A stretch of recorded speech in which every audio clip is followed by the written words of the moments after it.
call our meeting to order at 6:04 p.m. on September 10th, 2024. I'd like to welcome you all to the September ANC 2C community meeting. Thank you all for being here this evening. I would like to conduct a roll call and have the commissioners introduce themselves. Commissioner Strauss, can we start with you? Sure. Becky Strauss, 2CO2, representing downtown K Street. Awesome. And is Thomas on yet? Do not see him. Okay. My name is Michael Schenkel. I'm the chair of ANC2C, and I represent 2C01, which is Chinatown and Penn Quarter. We will show our agenda this evening. I apparently have not been on Zoom very much this month, as I feel like my Zoom has changed a little bit. Are you able to see my agenda? Yes. All right, terrific. We will work through our agenda this evening is available on our website, which is anc2c.us. You can feel free to download it there. We will be approving our August 2024 minutes. We will have a treasurer's report and approve Q2 and Q3 FY24 financial reports. We will have our community announcements from MPD1 and MPD2, hear from the mayor's office and Councilmember Pinto's office. Eloise will provide an update related to the downtown bed. And we will also hear from the DC Office of Human Rights, their language access program this evening. I have prepared a consent agenda, which I'll come back to and talk about in a few minutes, which includes the National Veterans Parade, the 7th Street for Every Child 5K event, and the National Portrait Gallery light installation. We have 3 APCA licenses this evening to review. The 4th APCA, license has asked to postpone their presentation until our October meeting. So we'll hear from the other 3 this evening. We will also hear from DDOT on restrictions of left turns on 11th Street. And end this evening by discussing an updated PUD modification for 901 New York Avenue and their construction. Commissioner Strauss, do you have any other items to add to the agenda this evening? Nope, looks good. Okay. Just to let folks know that the consent agenda is a new feature on our agenda. The 3 items that are on our consent agenda, once we approve the agenda, they will be held in the consent area. When we get to that area, the commission will vote as a group to approve these or deny these events or request modifications. This is an effort to reduce some of our time that we are spending at our meetings and to get events and get activities accomplished more quickly. Also related to tonight's agenda, we will have each presenter, each session that we hear tonight, do 5 to 7 minutes max. And we will take a few questions and we will move on from the section this evening. Commissioner Strauss, I would like to move that we approve the consent agenda on our agenda, grouping together the National Veterans Parade, the 7th Race for Every Child 5K and the National Portrait Gallery installation. I'll second that. And I know Commissioner Lee joined. Okay, Commissioner Lee, are you on with us? Yes, I am. Can you hear me okay? Okay. Yes, I can hear you now. Yes, sir. Um, and that's seconded. All those in favor to keep the consent agenda together, raise your hand. And Thomas, I can't see you. Yes, he Are you raised his voting in hand. favor? Okay, you're voting in favor. I can't just, my screen is just large. Okay. Then I would like to move that are there any additions to the agenda? Do community members have any additions to the agenda?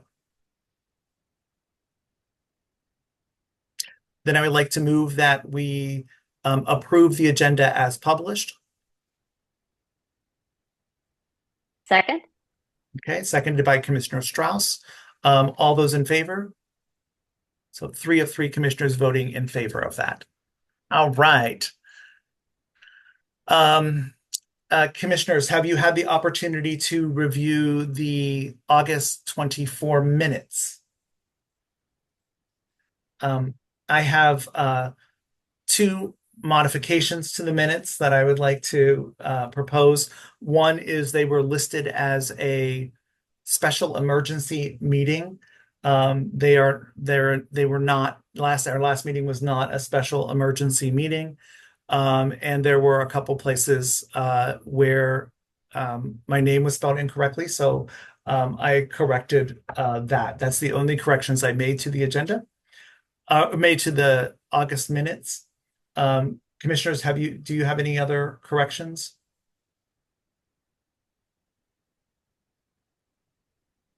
I move to approve with your corrections. Okay, I will second that. And all those in favor? So 3 of 3 commissioners voting in favor to approve the minutes. Mhm. I'm gonna move you over here so I can see you there. I got Thomas on the screen now. Okay, gotcha. Thomas, do you have a treasurer's report for us this evening? Yes, a partial one anyway. The ANC wrote to say that they need from us an upload of the approved May 2024 minutes, and I couldn't find them on our portal. If you have a copy of that, Sure. I can send that, right? And then they also asked that we that in terms to get the Q2 QFR, quarterly financial report approved, they asked for us to provide minutes of when that was done. If it wasn't done yet, I moved that we approve the fiscal year 24 Q2 report at this meeting, and so that we can then submit that, so that we can have those in our minutes and we can submit that to OANC. Got it. Let me just take a peek here.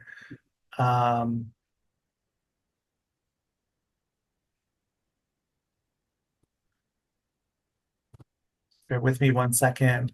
Mhm.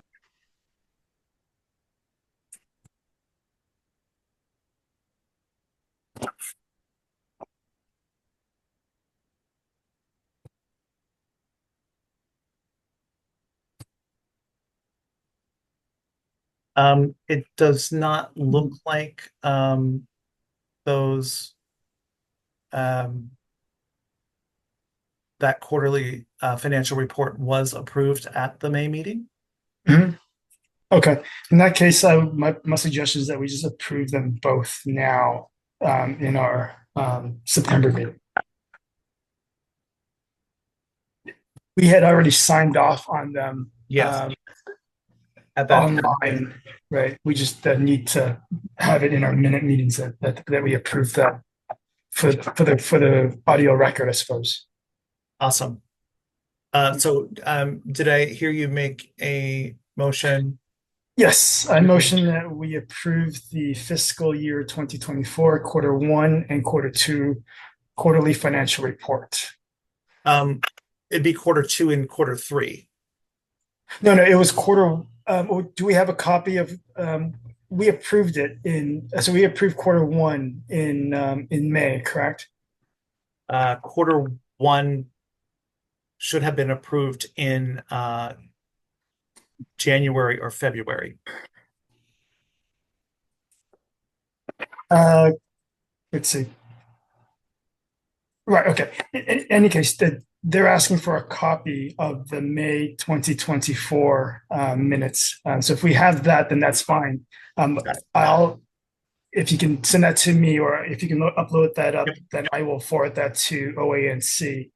Got it. Then in terms of the fiscal year 2024 quarter 2 report, we've already signed off on that through DocuSign, but they would like us to make sure that we have it in our meeting minutes that we approved the quarter 2 fiscal report. So if I'd like to put forth a motion then to approve the quarter 2 report today, so that we can give it over to, so that the approval can be reflected in our September meeting minutes, and then I can submit them to OANC. Got it. There's a motion on the floor to approve the quarter 2 financial, the quarterly financial reports. Yeah. I'll second that. Okay. All those in favor? So there's 3 of 3 commissioners voting in favor of that. And we are due to have the quarter 3, which was due in July. August. No, it was due August 15th. August 15th. That's right. Yes, I reached out to Dawn Dickerson for help on the portal, but she was on leave, and she was due back today, but she didn't get back in time to help me complete the report. But there wasn't anything out of the ordinary. I know we had we had a special translation services that we for our as a April meeting at the library. That was out of the ordinary, in addition to our monthly minute taking expenses. And then, that's. So will you prepare that for our next meeting? Yes. Okay. Got it. And has everything been signed off on then that you need? Yeah, everything is signed off on for the quarter. Everything is signed off for the Q3. I just need to upload them into the portal, and then have oh no, wait, hold on a second. Q3. Yeah, Q3 is what I need to upload into the portal, and I think the portal is supposed to generate a report that we need to sign off, and that was the hiccup today. Oh, that's the hiccup with that. Okay, Yeah. but I couldn't generate. got it. So did you make a motion to approve the quarter 3 report? Well, let's see. Or I can't. I don't want to, because I don't have. Okay, gotcha. I just wanted to make sure I didn't hear it correctly. Okay. Terrific. So quarter 2 is approved. Yes. We will do quarter 3 and quarter 4 at our next meeting. Yes. Okay. Got Well, it. quarter 4 is due in November 15th, so we have we have a little time for quarter 4. Yes. Got it. Okay. And then the only other thing, I guess, in terms of treasurer's report, is that we have to submit a budget for the next year, and we can discuss that what we want to include, I guess, later. Okay. And that has to be submitted before expenses can be distributed in October. Yes. Okay. Do you want to do that tonight? Or we can discuss it very briefly. I don't have any major proposals, any changes. The only one change I suppose that we can discuss is a grant. I received a request from some parents in the neighborhood about possibly providing a grant to the parent-teacher organization over at Thompson Elementary. And I can look into the process of by which we can give out a grant. But that was the only thing that would be the only major change that I would propose in next year's for the next year's budget, is that we allocate a small amount for the parent teacher organization at our local elementary school. Got it. And I think we did have that in our 2024 budget that was available for a grant. But to my understanding, they have not finalized the process for doing that. If you can check on that, that would be great. Okay. The other addition is that we need to have $350 for our internet expenses, which will now be our responsibility. Okay. Yeah.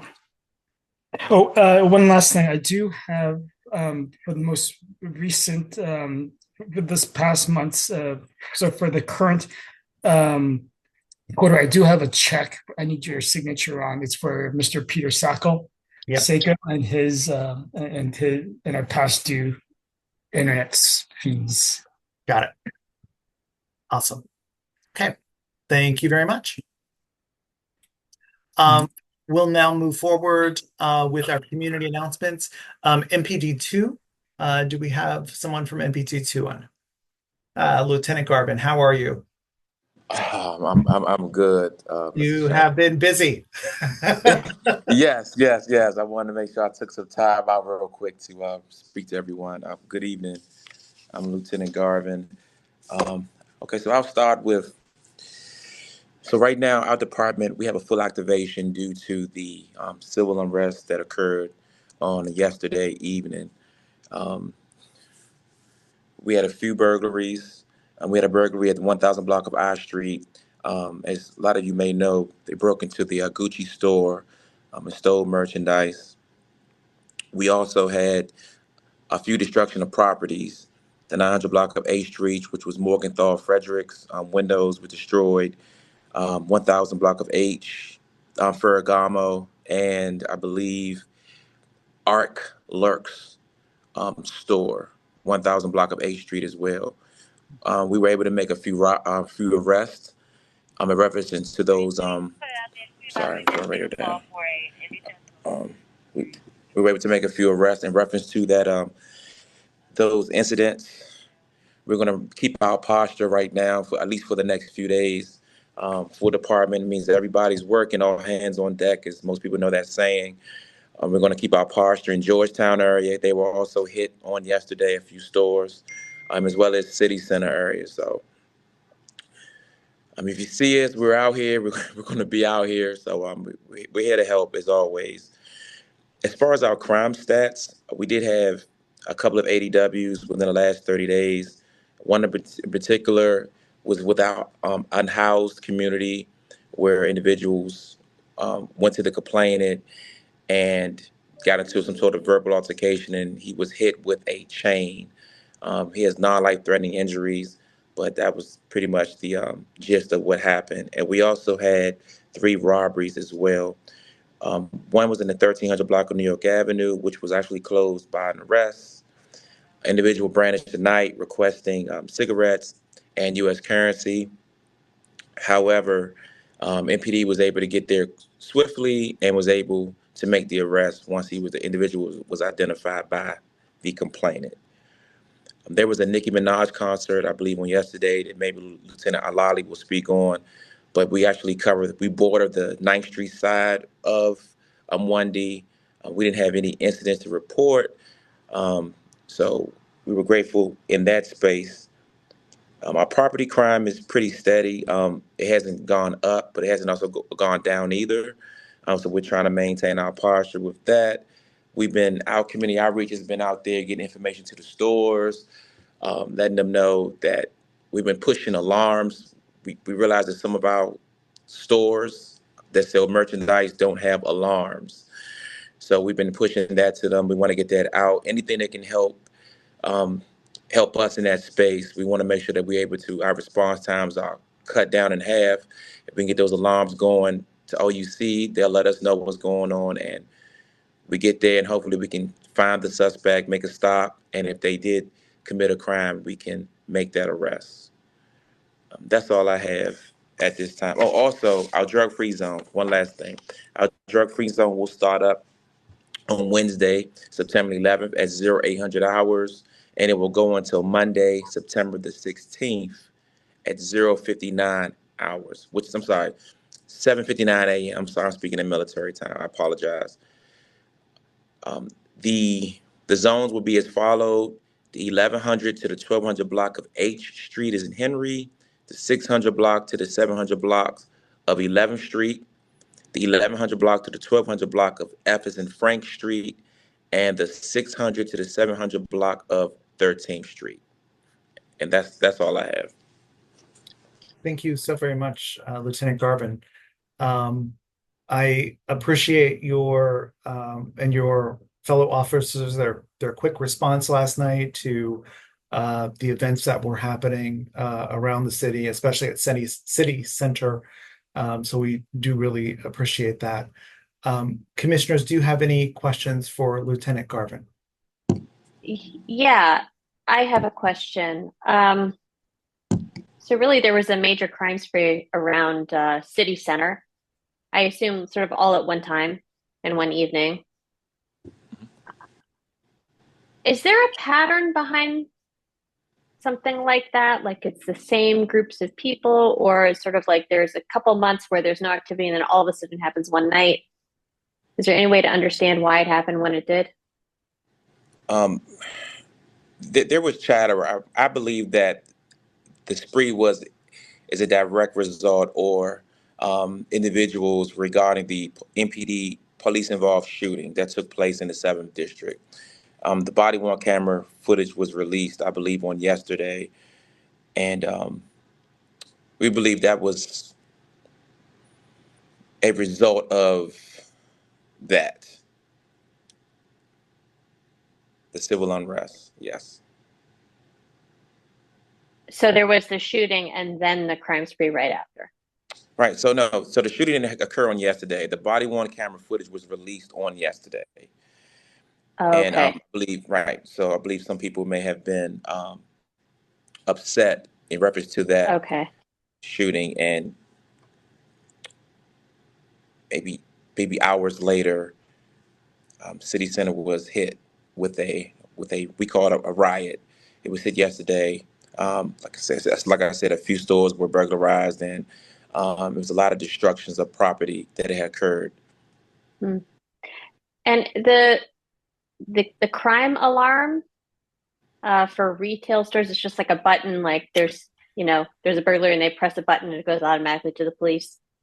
No, so no. What I mean as far as alarms, like if they lock up their store, they have like an I don't know if ADT still exists, but something like that ADT system where if you go in, it's triggered. So some type of signal goes to the company, security company, which alerts Okay, our Office of Unified Communication, who in turn dispatches a unit and I say, see. "Yes, ma'am." And is there, This is Eloise from the bid. I'm sorry. That alert still exists. Usually, if there's a trigger or alarm or a door ajar, even at downtown DC bid operation office, the alarm goes off. It'll go off to myself and the director, and then also the police department. okay. Thank you. Awesome. Thank you. Are there any other questions for Lieutenant Garvin? Yes, sir. Yeah, Lieutenant Governor, two quick questions. Was this part of a march that was this part of an organized march, or was it just a mob that descended? And number two, roughly how many people were involved and how many people were arrested? I don't believe it was a march. To my knowledge, I believe that there was a group of individuals who decided to come together and participate in crime and criminal behavior. I believe we had, I believe we had 2 arrests as a result. I could be wrong, but I believe it was 2. And it was, I want to say, from what I've gathered, maybe 60 plus people in the area at the time of the riot. Okay. Thank you. Thank you. Any other questions for Lieutenant Garvin? Hello, my Hi. name is Jim Swart, and I represent a good number of residents here at City Center. And the major thing that we noticed last night is that we found out what was happening. Can you hear me?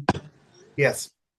We found out what was going on based upon our own observations, with helicopter in the sky, with noise in the plaza area, individuals filming the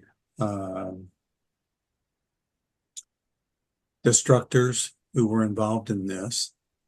There are a lot of, and Lieutenant Garvin, you should know this, that there are a lot of theories about what went on and how it went on and how people were communicating with one another, moving, doing things, and knowing that there are other parts of the city that this was going on in. So there are any number of people here who are absolutely amazed that only 5 people were arrested in this situation. And we've been talking about crime in the area, in the Chinatown area, and in our ANC for quite some time. And what we were indeed pleased about was that there wasn't more damage to our businesses and residences, but we had to find out on our own, basically, because nothing appeared on, on our apps for DC emergency notice. Nothing was sent to any of the buildings related to what was going on. I did phone 911 myself and spoke with a wonderful person there who put me on hold, but came back in about 3 minutes and said what she learned was that no one should go outside. But it took that length of time and then we had to communicate that with our doorman and others. And a lot of people were in restaurants and other kinds of things. And we had to make these calls ourselves because nothing showed up or appeared in anyone's phones. So there is some concern about that.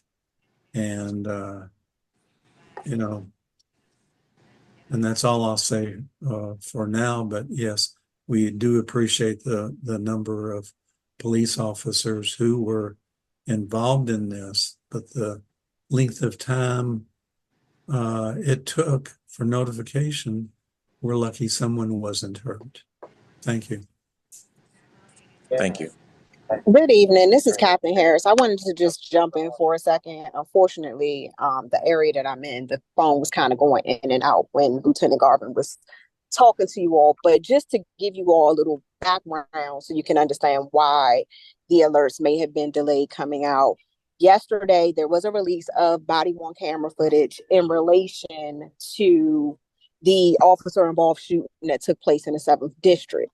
Once this footage was released, the 7th District had dealt with protesters, within the district, that some of those protesters broke off and they came into the 2nd District. And of course, our officers and our officials had to act quickly to address that, along with the fact that we already were giving a lot of our resources to the 7th District to ensure that the unrest that they were dealing with last night was dealt with, without any uses of force or any type of injuries to people or to our staffing. Mm-hmm. So with that, when our when our officers and our officials are dealing with things of this type of nature, you may not get alerts immediately because we're trying to deal with the situation to ensure that the community is safe.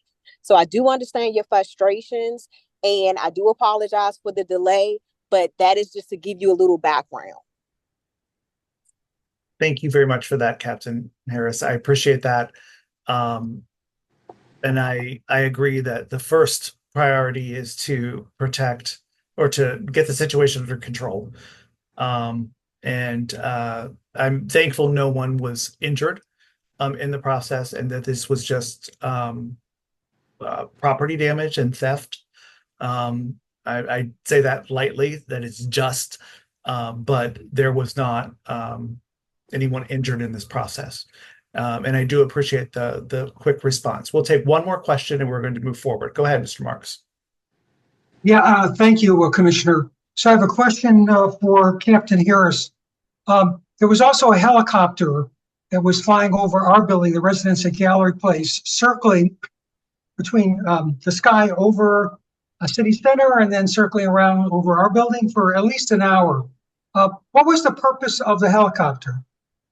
Because we had crowds moving about throughout that downtown area and we had boots on the ground, we do have our Falcon come up to monitor what's going on.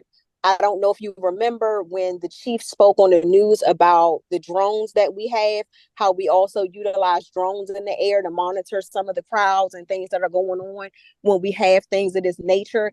But we utilized our Falcon last night to let us know where people were in regards to this protest and what was going on so that our members could get to these areas within an efficient amount of time. Thank you. Yeah. Just a follow-up question, Commissioner, and that'll be the last question I'll ask. So it was indicated there were 60 people involved in this. And I understand from reading the papers, the press, that they also were involved in Georgetown, north of Columbia Heights, maybe other locations. Is this case being handled by the Attorney General, the U.S. Attorney's Office? It seems to me this smacks of some sort of conspiracy, a well-organized conspiracy. And do you know what the status of the charges against the 5 and whether the other 55 people involved also, do you have information on them? And is the MPD and the Attorney General's office planning some sort of like action against these people? Thank you. So the Metropolitan Police Department and the Attorney's Office are always working together, especially when it comes to protesters, rioting, and the vandalism and burglaries of establishments. However, in this situation, 5 individuals, I am unaware of what their status is right now as I've been out of the office. However, what I can tell you is our intel unit as well as our criminal investigations division is working on the stuff that happened last night. Thank you so much for that. I do appreciate all the comments. And thank you both for being here this evening. I know that there's a lot of activity going on and you've been on duty quite some time with these activities. I would also just like to take a moment to acknowledge the sacrifice that our officers who are protecting our property and residents of DC go through every day in their line of work. They're the people running toward the incident when other people are running away from it. And I would just like to acknowledge the recent death of investigator David, who was unfortunately killed in the line of duty about a week ago. And I do send our condolences to the department and thank you so much for your service. Thank you. Thank you so much. Is anybody from MPD 1 on with us this evening? Yes, Michael, it's Lieutenant Alali. Hi, how are you doing? Good, Michael. I'm stepping in for Captain Herbenak. So guys had a good dialogue going with the second district. I'm going to keep it very brief. In light of the necessary crowd management resources that Lieutenant Garvin and Captain Harris talked about, we are in a full department activation status beginning today, Tuesday, September 10th, and that'll be ongoing. I'm not really going to go into the overnight incidents that a group of individuals decided to destroy property and burglarize businesses, but we did have something on the 8th Street corridor, and I want to say, as a result of these incidents overnight, we'll continue to maintain an increased police presence throughout the city. We do not tolerate any acts of violence or destruction of property. So I just wanted to say that I'm going to kind of toggle off that and talk about what we have cooking in Chinatown. We did have a Nicki Minaj / Pink concert yesterday at Cap One. Ticket sales were over 12,000. Nicki Minaj did not come on stage till after midnight, and so the metros were shut down. So we had this influx of people there, and we, along with the second district, the Metro Transit Police, were able to, maintain basically a tight security posture, and there was zero incidents of violence surrounding that. So that's a testament to really the police officers that were working there and also being held over all the way through to support the First Amendment activities throughout the district. Just a real quick snapshot as far as in relation to PSA 101 in Chinatown. We've seen a sharp drop in 8 of the 9 index crime categories. All right, to include, let me just pull this up. My computer is acting up. I want to give you the most accurate information. To include a 75% decline in robberies. So, to put that in perspective, Michael, year to date, at this point last year, we had 36. We have under 10 robberies. This we have precisely 9. So it's a 75% decrease. I'm happy to report homicides, right? We had 1 at this point last year. We have 0. So obviously it's 100% decline. But things like ADWs and overall we have about approximately 70% decline in violent crime, and that this is for a array of factors. I think it's part of an increase in incarcerations, our get tough stance that we have over there. There's a new SPO company that is armed over there that's doing a remarkable job. I actually met with them with Commander Hall. So really, there's multiple reasons that we've seen these decreases compared to the same period in 2023. Now, obviously, we need to sustain that, and I'm and surpass that. Actually, that's my goal, right? And I'm also to surpass that. So I want to say that no PSA. There's 8 PSAs in the first district. PSA 101 to PSA 108 is trending in a better direction than PSA 101. Okay, we are at historic lows from a level that we're looking at in the DCR dashboard, and to collaborative effort between the community, the businesses, obviously, the first district. So that's all I really have to say. Some positive news about where our numbers stand, and we continue to see these decreases. And I've taken over PSA 101 since January of this year, and I mean it really is remarkable. We do have the hub over there where these people are connecting with the businesses and the community. We had that connectivity piece that's going on. But a lot of good things are happening, and I think like I said, I attribute it to an array of factors, but we're definitely seeing some steep crime declines, and I'm pretty stoked about that. That's all I have for the first district. Thank you so very much. I appreciate that, and I agree that we have really have trended in the right direction for certain.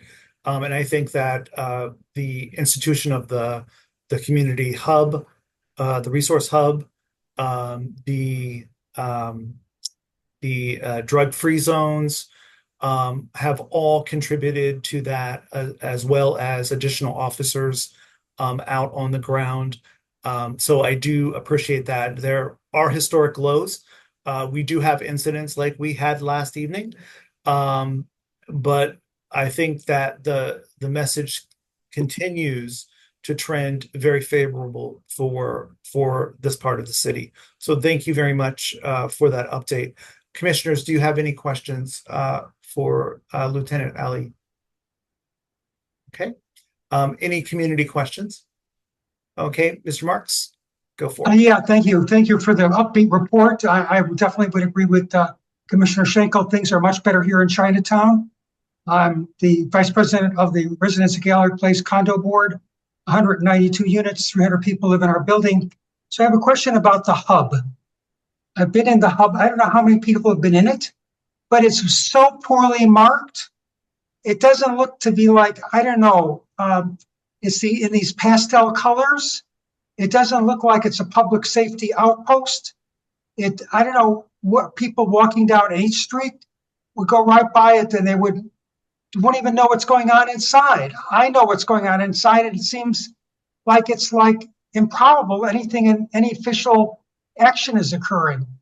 I know Right. you're not the one that's responsible for designing it, but could you pass that on, please?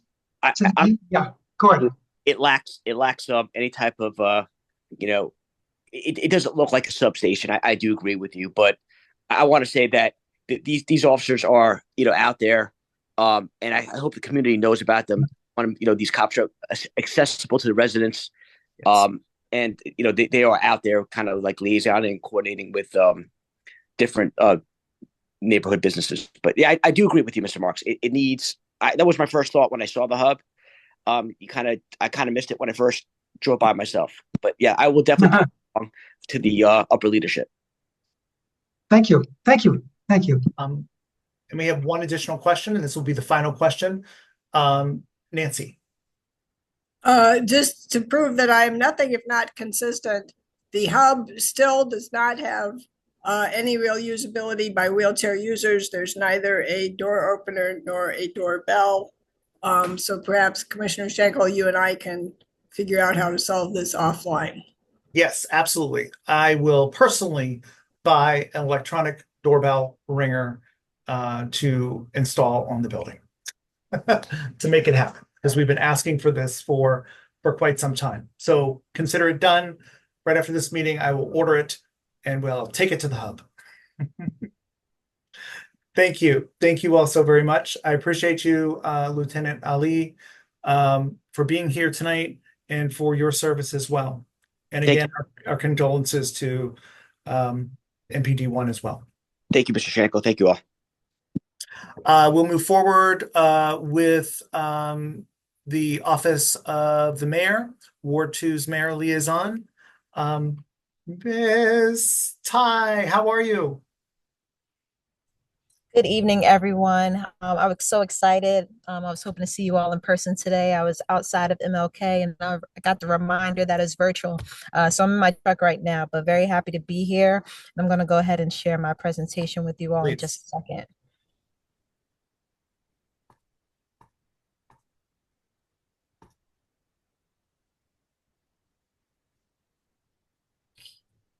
And while Ty's pulling up that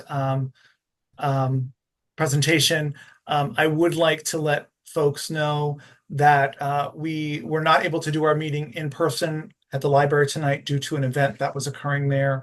And we decided just to move it to a virtual meeting platform. Wonderful. I'll go ahead and kick this off. A lot of this information is just updated related information, some of which was shared last month. So I'll go ahead and through these slides quickly to be mindful of everyone's time. This is just a slide indicating my contact information. So if you need to reach me, there's my email address and my contact number.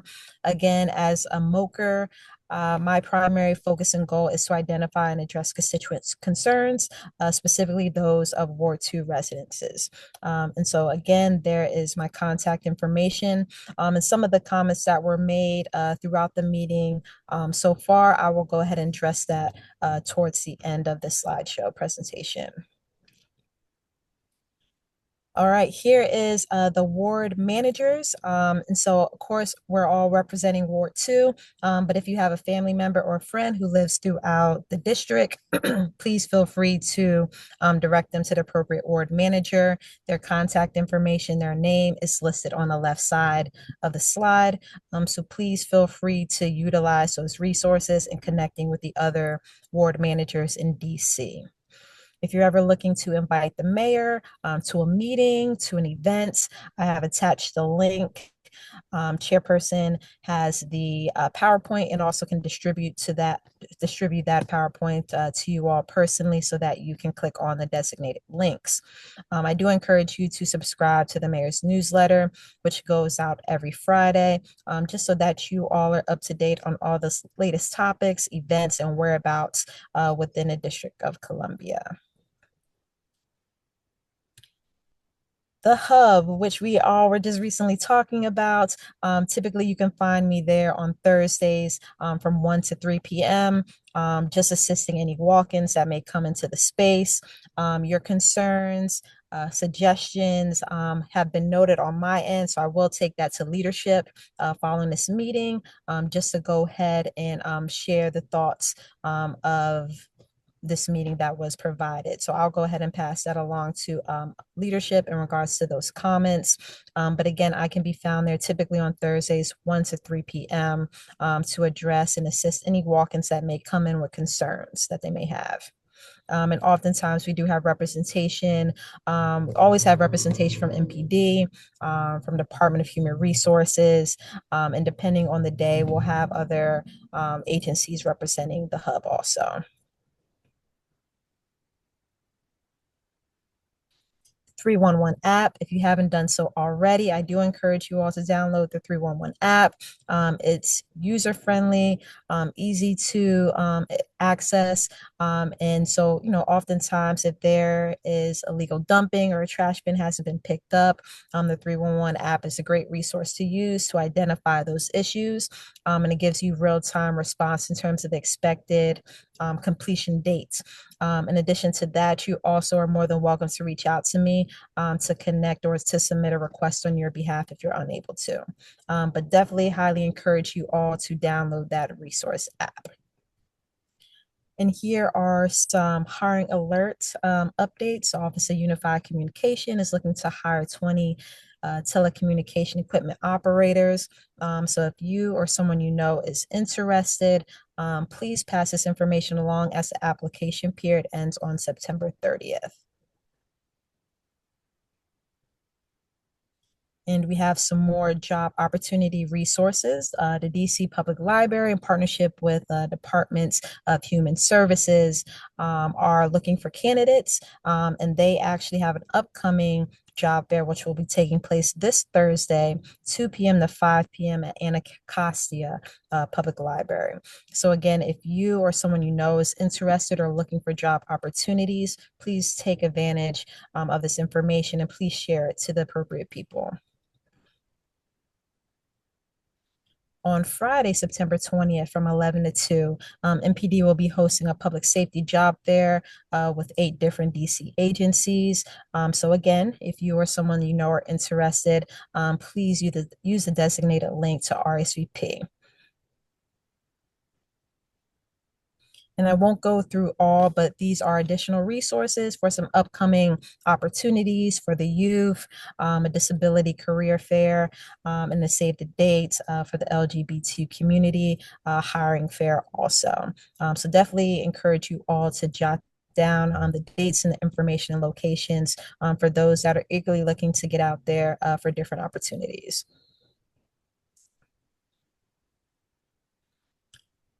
Continued resources. So September is Suicide Prevention Month. So here are some available resources to you, contact information, numbers. If you or someone that you know may be in need of these resources, please share and pass along to the appropriate people. In addition to that, we also have our National Recovery Month. And again, these are resources and hotlines to reach out to.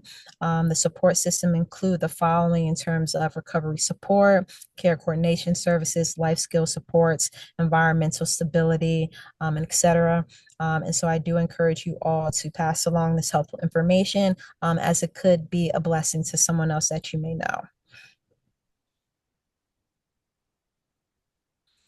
And And here's an announcement on the extended pool days, the spray parks within DC, up until the 22nd, Sunday, September 22nd. The following locations will remain open through 10 a.m. to 6 p.m. At the appropriate locations, so we can still hold on to summer just a little bit longer before the weather starts to fully transition.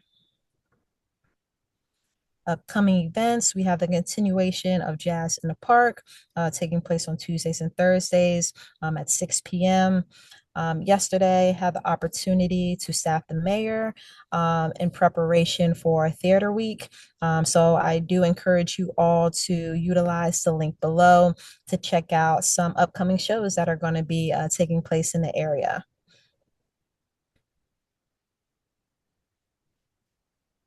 Also upcoming, Soca in the City. There are designated dates that are upcoming throughout various neighborhoods in DC. So to view the schedule, I provided the link below. And this is more so for around the Caribbean carnival culture. And there'll be different performances and engagements and different activities for all ages.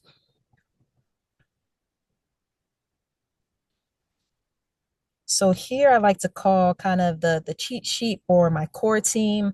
And so these agencies that you see right here on this list are typically the agencies that I work closely with on a day-to-day basis, depending on the issue.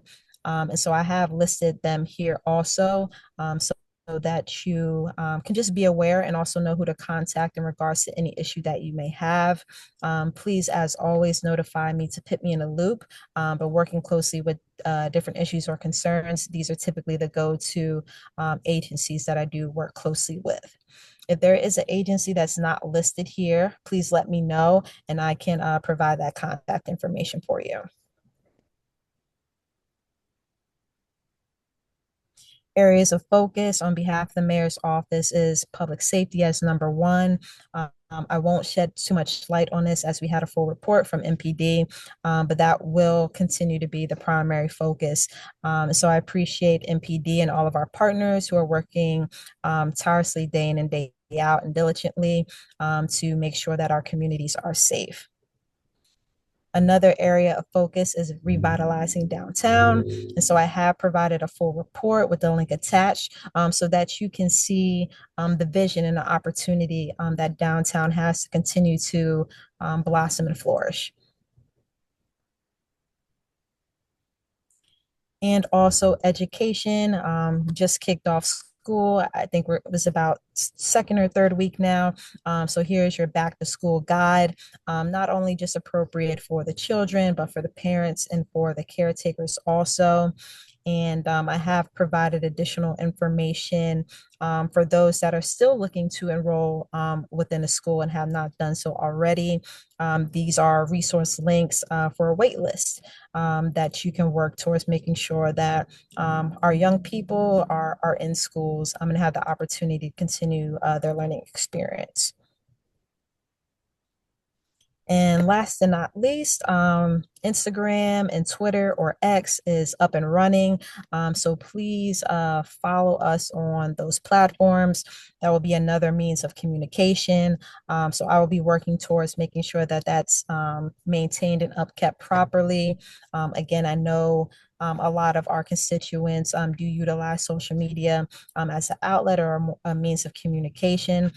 So I greatly appreciate using that avenue also. And then I will stop sharing my screen. And then I just wanted to take note on two things. And so I know there was mention about communication when it comes to any incidences.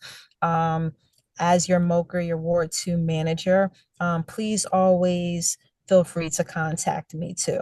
An event of emergency or incident, once it's on my radar, I'm typically calling the watch commander for full reports or updates to bring back to the team. If there's any way that I can be of assistance, please do not hesitate to reach out to me also, especially an event, the incident that took place last night where, MPD has a full team leading those operations and investigating that incidents. Please feel free to use me as a resource also. And I also will work towards providing a follow-up, an event of a shooting or a fire, following up with chairperson and letting them know, especially if it takes place within 2C, to provide that information. So please do utilize me as a resource also. And as mentioned, as regards to the comments that were made for the hub, I will be sure to pass that information along. Thank you. Awesome. Thank you so very much. Anybody have commissioners' questions for the mayor's office? Commissioner Lee. You're on mute. Hi, Ty. One quick question for me. Do you have any updates on the agreement that the mayor is supposed to be signing with Monumental Sports? A month ago, there was a report that came out to say that the 120 days are up and they don't have an agreement, and that was a month ago. So, what's going on? Of course. Unfortunately, I don't have an update for you at this moment. And actually, if you wouldn't mind just dropping your email address, I'll follow up and look into that to see what information is available, if any. And I'll go ahead and provide that update to you. So if you get a moment, if you just wouldn't mind just dropping your email address, and I'll make sure that I follow up with you on that. Michael, how would I'll email you. Thank you, Ty. Okay, Thank wonderful. you so much. I appreciate it. Thank you. Awesome. Thank you so very much. We appreciate you being with us here this evening. For that, I did want to point out there were one additional, I'm going to replace the current chair. There's one additional event that's upcoming, and that event is the Asian Pop-Up Market night, which is going to be held on September 19th from 3 to 10 p.m. in the Chinatown and Lotus Plaza. And that is on I Street Northwest between 5th and 6th Street. So that will also be going on there. I received this late this afternoon and asked to include this with the presentation there. So just letting folks know about that. Thank you. Wonderful. And I did want to just add one last thing as it relates to the hub. I know from last month's meeting, there was conversation around getting an accessible button. What was shared with me is because we do not own that building, and because and personally speaking, not to say that this is the best reason behind it, but we don't own that building. So we have limitations to what we can do, what we can and cannot do with that building when it comes to accessibility for that. So I know that doesn't necessarily address the issue, but I know that was recent information that was shared with me as to why we don't have that specific button outside of that, outside of the safety hub. Got it. I'll follow up with you and we'll Please. Yes. talk with that. We'll talk about that. Okay, terrific. This is awesome. Let's move forward then with Councilmember Pinto's office. Hi, Maddie. Hi, everyone. I'll go ahead and bring up my presentation. I did see an error notice on my Zoom screen. So if that still happens, I will just go ahead and continue. See. Okay, I think I will skip my PowerPoint. Would you like me to put it up? You mind, Chair Schenkel? Sure. That would be great. It's I'll just be happy to. Let me little just, technical difficulties.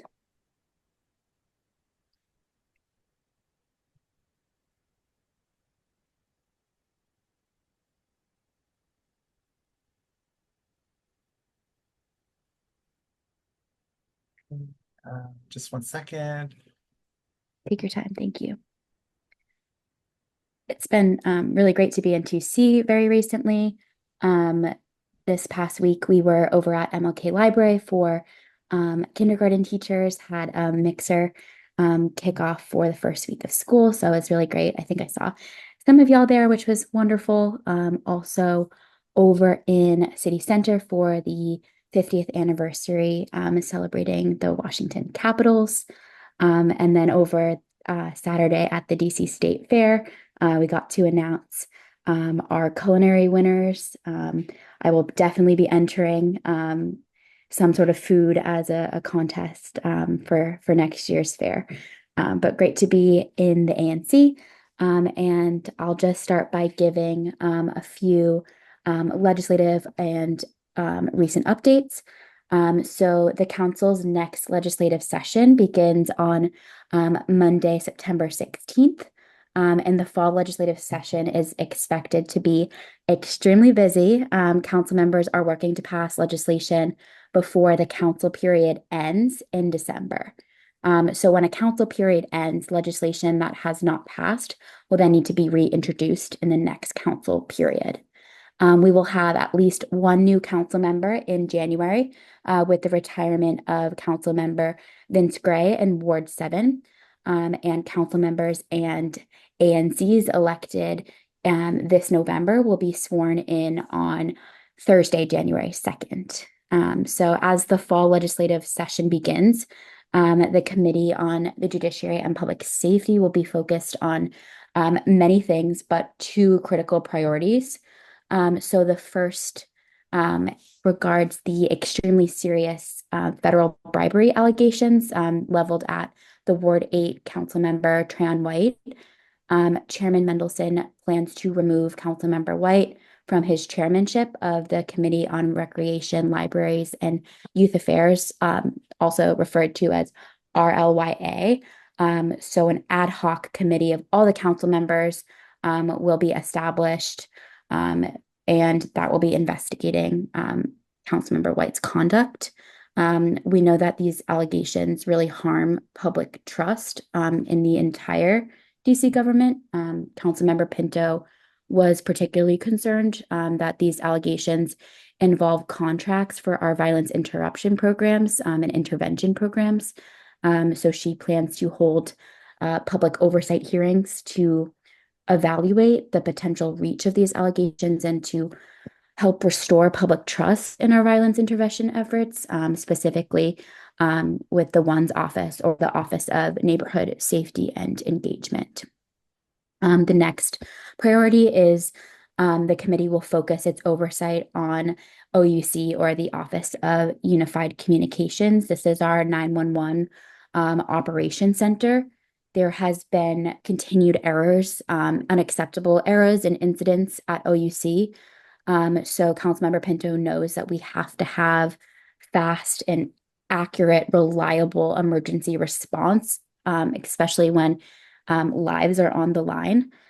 So her legislation, Security C, included hiring and retention incentives for OUC call takers and dispatchers, also included some transparency provisions that have shown below minimum staffing levels through the mandated public dashboard. I'll share that in the chat so you guys can take a look at the dashboard. But I had the opportunity to tour OUC on Monday with Councilmember Pinto, which was a really great opportunity. I'd never been there. As many of you know, I'm Councilmember Pinto's scheduler, so I'm often in the ward, but to visit the agency and be on the floor with our 911 call takers was really impactful, and we got to take calls with the call takers and just really be there. And I learned so much from that visit. So after our visit, Councilmember Pinto announced new legislation that will build on Security C and work to increase transparency by requiring public release of after action reports and computer aided dispatch reports and transcript recordings of 911 calls for any incident when there's believed to be errors that have led to serious death or injury. So she also announced that she'll be holding monthly oversight hearings on these recent failures and accidents, on performance and transparency metrics, and technology and agency coordination. In addition, we'll be visiting OUC unannounced about every other week to really view the day-to-day operations and staffing levels there at OUC. We are also expecting movement on many other bills. I know that noise issues continue to be a major issue here in ANC 2C. So as you know, Councilmember Pinto introduced or sponsored two bills to address this. The first is the Amplified Sound Mitigation Act, and the second is the Harmonious Living Amendment Act. I'll share those two in the chat so that y'all can see them, but together these restrictions focus on amplified sounds in public spaces such as speakers and megaphones, and really increase accountability for intentional and persistent violators, which I know we have in ANC2C, and also does clarifies which agencies are responsible for enforcement and to improve soundproofing of entertainment venues near residential areas. So Amplified Sound already had a hearing, but Harmonious Living Amendment Act is going to have a hearing on September 24th at 1 p.m. Through the COW, which is chaired by Chairman Mendelson. So if you would like to testify or submit written testimony for Harmonious Living, which that deals with the last portion of soundproofing and specifically focused on entertainment areas, which 2C fits right in there. I will post that link with instructions about how to testify or submit written testimony. The committee of the whole will also continue to work on clarifying cannabis regulations, which is especially relevant here as well. So I think that is all from me in terms of our updates. I'm happy to take any questions or comments that you might have. Commissioners, do you have any questions of Councilmember Pinto's office? Any community questions for Councilmember Pinto's office? Howard Marks. I just wanted to give a shout out for Councilmember Pinto's initiative, especially on 911. When you mentioned about saving lives, my wife's life was saved because of prompt action by 911 dispatchers and also by emergency services that got her to Howard University Hospital in a matter of 5 to 7 minutes after she went into septic shock. Her life was spared, was saved. She had to be resuscitated at the hospital. If there had been any delays, not just of minutes, but of seconds, she would have lost her life. So just please let Councilmember Pinto know how grateful I am personally for her taking this initiative. We don't know how many other people out there lives may be spared because of this action, but I just wanted to make sure that you knew that as a Ward 2 resident, we're very grateful for her initiative. Thank you. Thank you, Howard. Oh, there it went. Okay, perfect. No, I did not. I'm sorry. I will try this one more time. Let me see if I can post this message here. All right. I keep posting it to myself, I believe. But I will get this posted during the next section. I'm sorry about that. But thank you very much for being here, Maddie. We appreciate you. Coming up next, downtown DC bid and Eloise.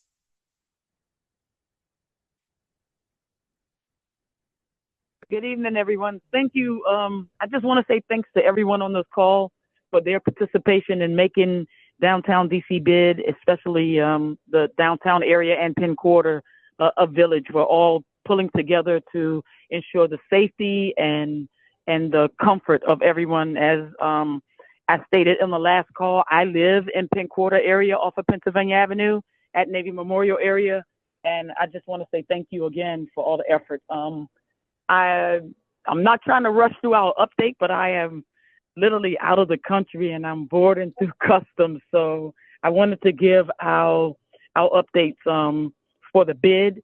I'm coming back to DC now where we had like this big conference with all the bids where a lot of our other, like Jaron and Lucas, they all are going, where they hear ideas that's put together to see what works for each bid. And I can say, like DC, no other. We're made different, and we deal with a lot of other things that most bids, business improvement districts don't have to deal with.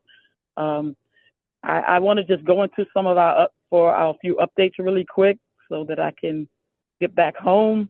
Our safety updates, and thanking the police officers, the department, 2nd and 1st District, for the quick response on last night. I heard what happened in our bid. Just knowing that our safety team is also with boots on the grounds, which were reporting situations and incidents, as well as our SAMs were also at City Center to help with cleanup for glass, trash, and other debris that was moved after the police had conducted the areas that they were doing. So I want to mention about the Chinatown safety, the focus, and what our task force is doing with the beats of walking and reporting, which is their main focus.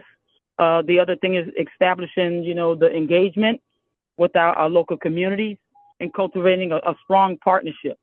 So I wanted to mention that these walks with our safety team, we're trying to now spread those out throughout other areas in the bid, and focusing, even spreading out just a little further around the Penn Quarter area as well, to continue to update and deal with the businesses and report the issues, so that on these calls we can report and also send the information to where we need to send it in order for these businesses to keep thriving and other businesses to want to come to DC to open their stores.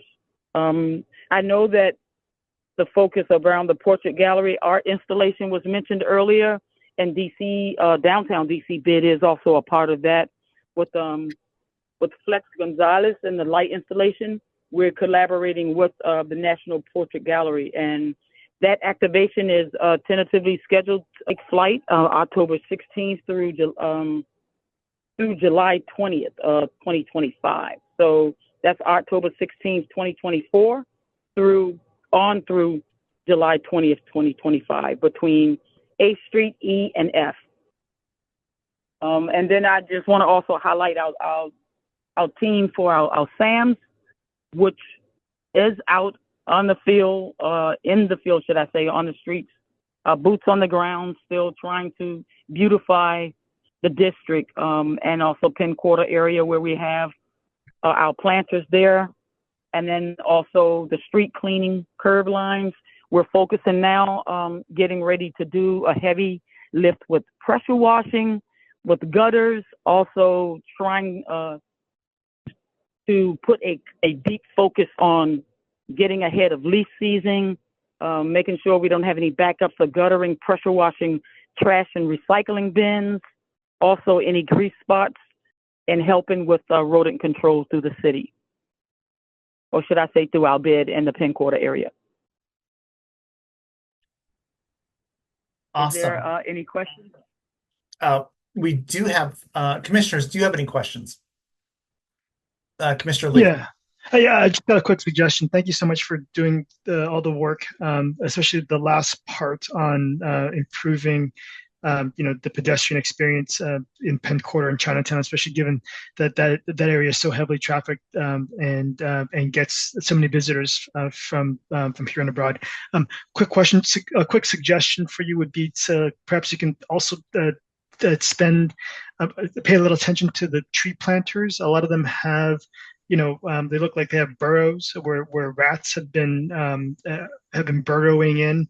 And the tree planters themselves look like they are warped or rusted, and it may be time for the iron grating around them to be replaced. Got it. For the tree box iron. Yes, the tree box. I'm glad you mentioned that, because we are actually, a lot of those belong to some of the stores that's actually where they are in front of, and we are working with DPW and the Department of Health currently running to do a pilot with also starting with the trash bins and getting rid of the grease and all the other debris so that the rodents don't burrow anymore. We've started with the first pilot around Penn quarters, to be honest with you. We started to uproot those, and the bid took that on with a contractor. So it was a total of 18 where we had actually dug up, cemented, and also putting the fourth grade wiring so that we could actually get rid of those burrowings where we know that they like to burrow deep. So we only left about 2 feet of a room for the actual dirt so that the plants, and we replanted it. We know that some of the planters, because they're large, so we're starting to work on that before the winter. So we have a short turnaround along with, the boots on the ground for coming up to all the other activities that take place in our area. Thank you. Thank you so much. And we have looks like two questions for the community. From the community, Nancy. You want to go first? Just a very quick shout out of incredible gratitude to the bid for resolving the situation at the Thomas Circle Wawa. The 2 guys that were there all summer are gone for a week now. The day after the August ANC meeting, they placarded I guess it's whoever clears encampments placarded, and I followed up when there was still stuff there after the date 2 weeks later. Anyway, the dogs are gone, the stuff is gone, and the men who were so aggressive and hostile with each other and everybody else are gone. So thank you. You're welcome so much, Nancy. I just wanted to just let you know for the process of going, and thank you for sending in your emails so that we can work with it, because we're in a twofold situation with the unhoused where we service them, and we also have to ensure that the community is safe. So with those letters coming in, help support it, the reason of people feeling like they're not comfortable, as well as, again, debris and, rodents following where they reside. So that's also been another task that's on our plate for our bid, for not just moving them where they go from one place to the next, but when moving them, ensuring that, through all the other communities, with the mayor's office, departments of housing, and all the others, or mental health, that these people be placed at the areas where they need to be to seek help so that they don't return back to the area. Yes, clearly we need to get them the resources that they need, but my understanding is that they refused for quite a long time. I'm quite sure that the manager of the Wawa is also extremely grateful, because they've been besieged, lost business, and it's just, the whole thing has been exceedingly unpleasant. Yes, we've been having an eye on it. There's a couple of others that's scheduled to be moved throughout the area for this month as well. There's one on the 19th for G Street, I believe, that's going to be removed as well. Thank you. Thank you so much. Question from Howard Marks. Yeah, thank you for your report. Rodents. Here at 7th and H, this is like paradise, rodent paradise. Every kind of food in the world is tossed by all of our dozen restaurants here. They do a good job, but the rodents, I wanted to call your attention to a big problem spot. The old Matchbox restaurant is under renovation right now. And they put a bin out on 8th Street, 8th and H, and also a number of but the rodents are having a field day. There's like a wrought iron door. And when that wrought iron door is open, you could see them scampering around. It's a huge nest. I've called to the city's attention. Nothing has happened. Please look into it. Well, I can promise you personally, Howard, by the next call, you will see a big difference. As soon as I get back to DC, I will send a message to our contact at the Department of Health so that we can do a walkthrough and we can start on, the pilot to rid ourselves of that location. Because again, 8th, that area is also where we're about to pilot for the lighting as well. So the pressure washing starting, getting rid of the grease and the debris from there would also stop them from actually being attracted, because that's what they're attracted to. If you're ever out and you see where you see knot on paper and fabric, you'd wonder, if they say that rodents are smart, why would they be nodding on paper? It's because they think they really don't see, they smell more, and they think that is actually food. So the taste of it allows them to gnaw. So that's what our team has been, a group of our people where we have actually designated throughout our bid, in the Penn Quarter area in Chinatown especially. We removed the large planters from that section where they had it in barrels there. So now we're going to hit some of those alleys and those restaurants. And unfortunately, they may be visited, some of those restaurants too, from not doing such a tidy job by the Department of Health as well. Thank you. Thank you so very much for that. I appreciate all the input and conversation. Inspector Davis from DPW, I believe. Yes, yes. The Matchbox situation.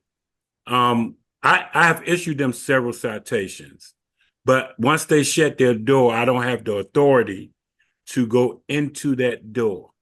So when it's open and I see the condition from public space, I can cite them, which I have done.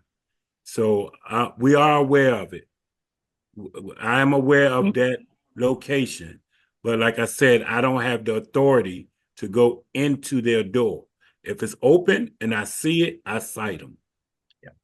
Well, Inspector Davis, this is Eloise. I can probably midweek, Wednesday or so, send you an email or call that we can get in touch with the bid, that property owner, and then we could probably take it from there. Again, if we can get in there and they allow us to start pressure washing, we can start a process, and maybe we can collaboratively work together to get that done. Okay. Yes, most definitely. Most definitely. Thank you. Thank you so much. All right. Thank you so very much. We appreciate you, Eloise. Get through customs, and Eloise, go get her. She came right down after our last ANC meeting and did an investigation and helped resolve some issues around the MLK library. So thank you very much for that as well. You have a great night and welcome home. We will now move forward with the District of Columbia Office of Human Rights Language Access Program and Rosa Corello. That's correct. Oh, yay! That's correct. Yes. Good evening. Good evening. Oh, great. Laura is here. So good evening to C commissioners. Thank you very much, Chairman Commissioner Schenkel, for letting us the opportunity to share with you information about the Language Access Program. My name is Rosa Carrillo, as Commissioner Schenkel mentioned. I'm the director of the Language Access Program. And with me, it's Laura Gonzalez, who is the Language Access Program Support Specialist. As I mentioned, the Language Access Program is a citywide program that is housed in the DC Office of Human Rights. So this evening, we are here to share with you resources and information about language services and assistance listening systems reimbursement process for ANC commissioners. So I'm going to start by first giving you an overview of the Language Access Act in DC, because what are we mentioning so much about the Language Access Act? So the DC Language Access Act of 2004 is a local legislation that passed almost 20 years ago. In April, we celebrated the 20 years of passage of the law that require all district government agencies and public-facing contractors, grantees, or vendors to ensure that the limited English proficient and non-English proficient individuals has fully access to government services and programs and receive interpretation and translation services if needed. The spirit of this law is to eliminate language-based discrimination so they can help residents, workers, and visitors of the District of Columbia to have equal access.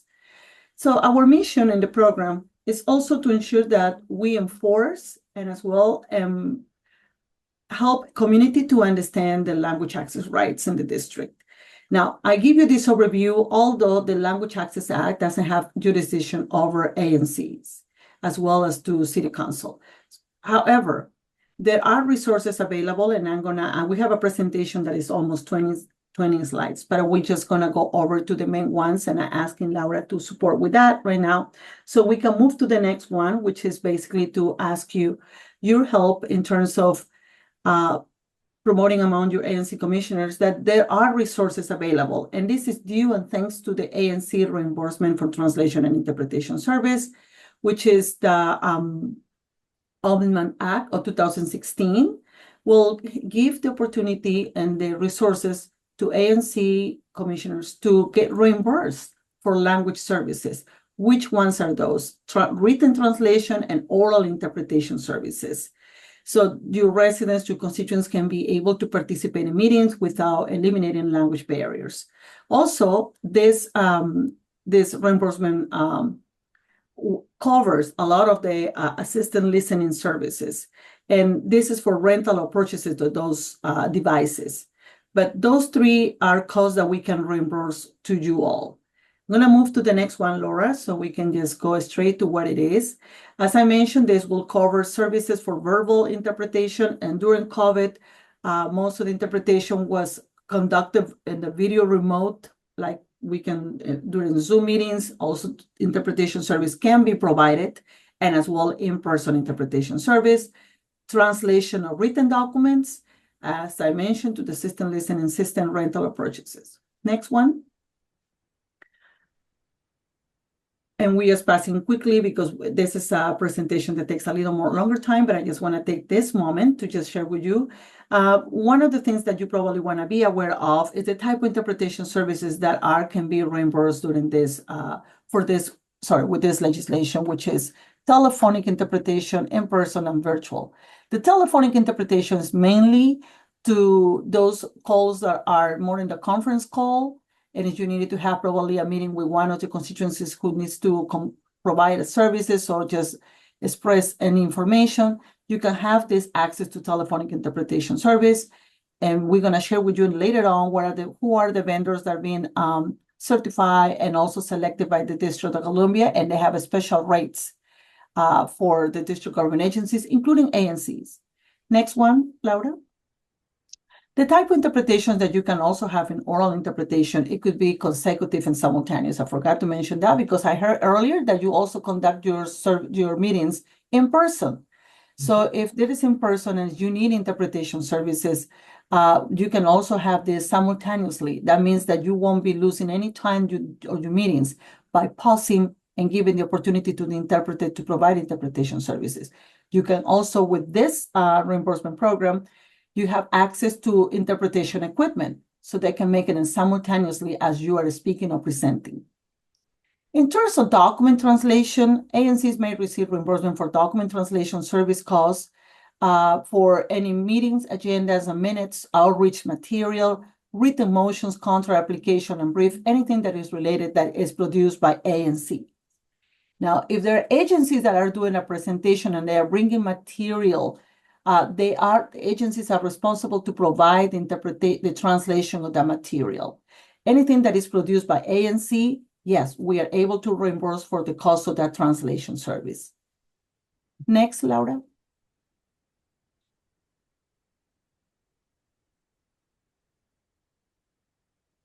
For the system listening system, also, as I mentioned, you're able to get reimbursed for this service for the purchase or rental of the system listening system, as it described in the 2010 American with Disability Act with the ADA.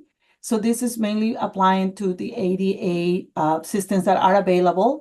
And if you do a research and you feel like you need to purchase the equipment, we can also reimburse for that. Next slide.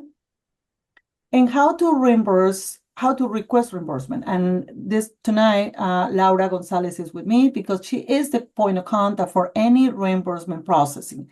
So I'm going to let Laura explain how the process goes. And if there are any other questions related to the language services vendors or requests for the request, how to apply or how to submit the request to her or through the direct portal, vendor portal, you can address those questions to Laura. Laura? Thank you, Director. Cardio. Thank you so much, everyone, for having us. My name is Laura. I'm the Language Support Specialist for the DC Office of Human Rights Language Access Program. And I'm going to go over really quickly on how to request reimbursement. It's very simple. Simply, you would contact myself and contact the OANC email address that is listed on the screen to submit the ANC reimbursement form, which I will share in the next slide. And there is a process to be able to receive payment from the district government.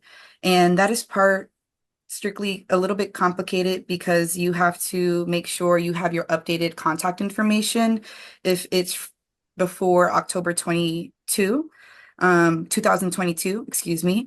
And there's also a process to do this with the DIFS that recommends to contact them directly and send an email at suppliers@dc.gov, or you can also visit their website where they have detailed instructions on how to establish an ANC as a vendor, which is also listed on the screen. So if you contact them, their website is cfo.dc.gov/page/supplier/portal/login/page. I will share that in the chat to make sure that you guys have access to get established into the district integrated financial system.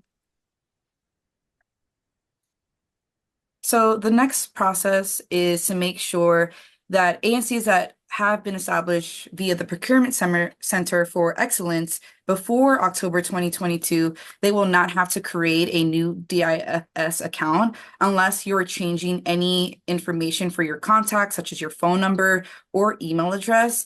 And also if you want to make a change to your payment method. So if you're receiving check for automatic clearinghouse, you would just add your bank account information and submit a bank letter or a voided check to verify your contact information for your bank.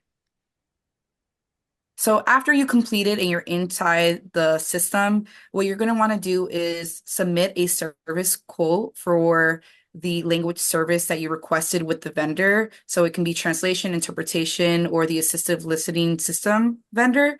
And make sure you include your proof of payment, as well as your copy of your paid invoice, and the reimbursement form. And I will process your reimbursement so that it can get approved.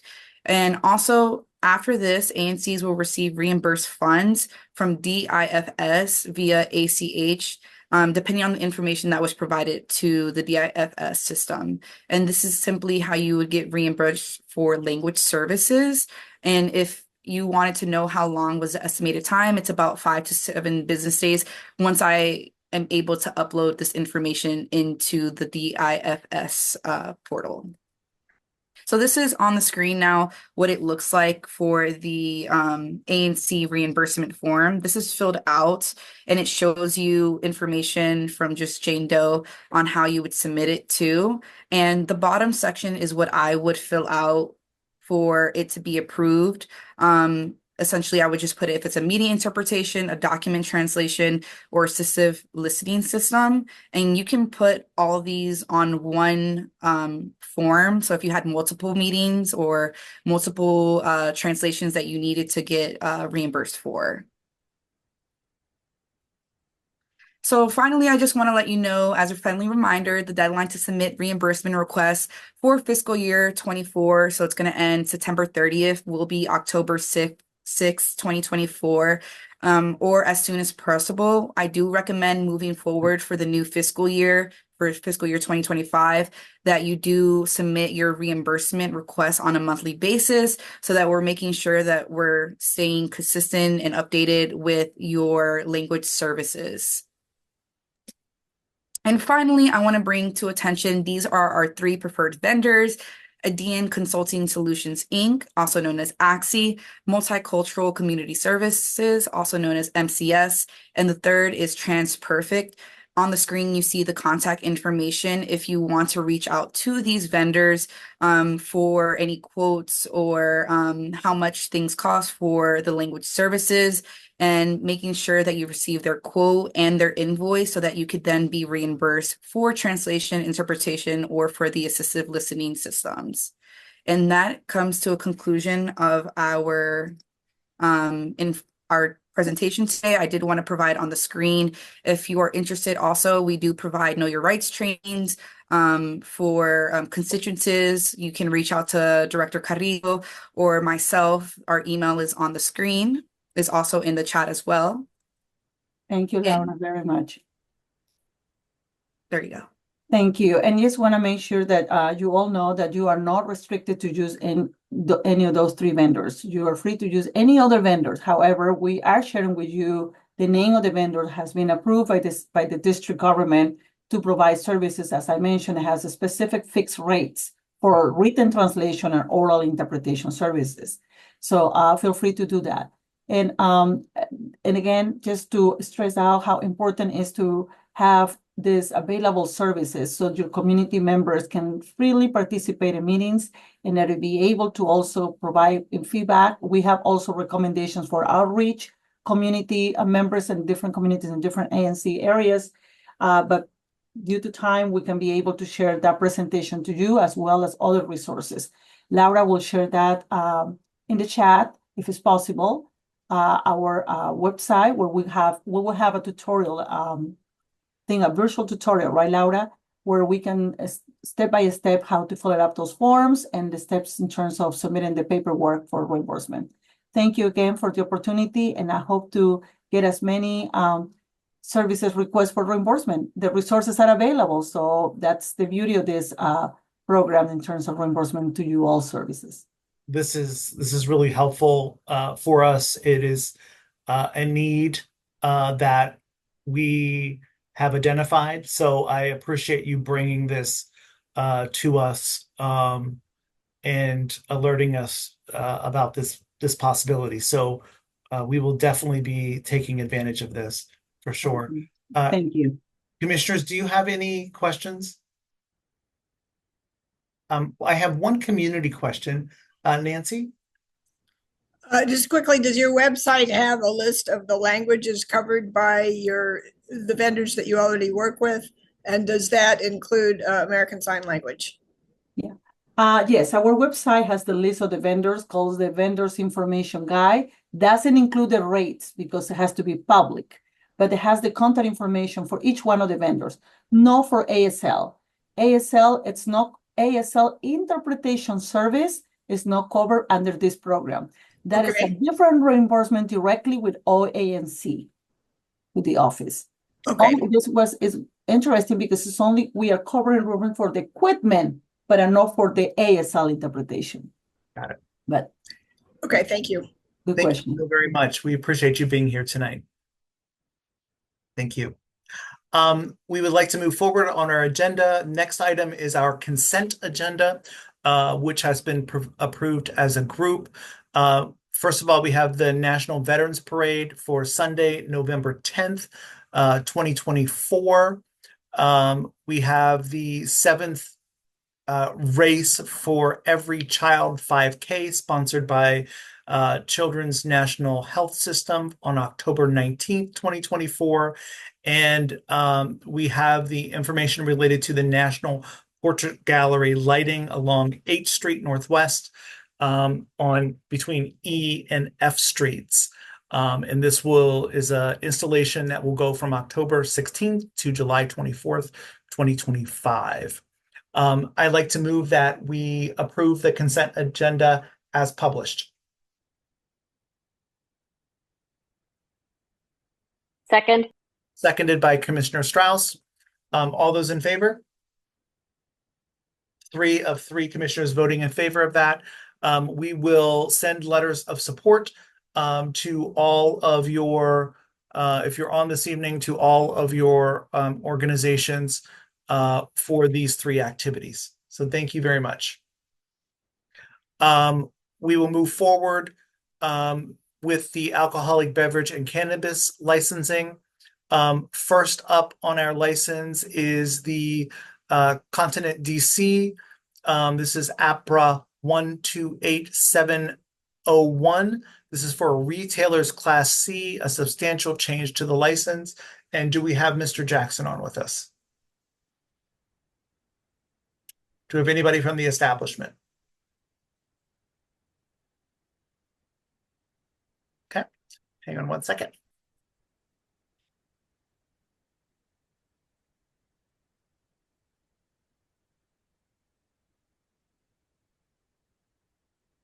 Just quickly for commissioners here. Share. This is located at 1110 Vermont Avenue Northwest. And they are requesting a substantial change to their existing license. And that is a change to request a change in hours for the inside of the premises and to add a sidewalk cafe endorsement with 60 seats. The current hours of operation are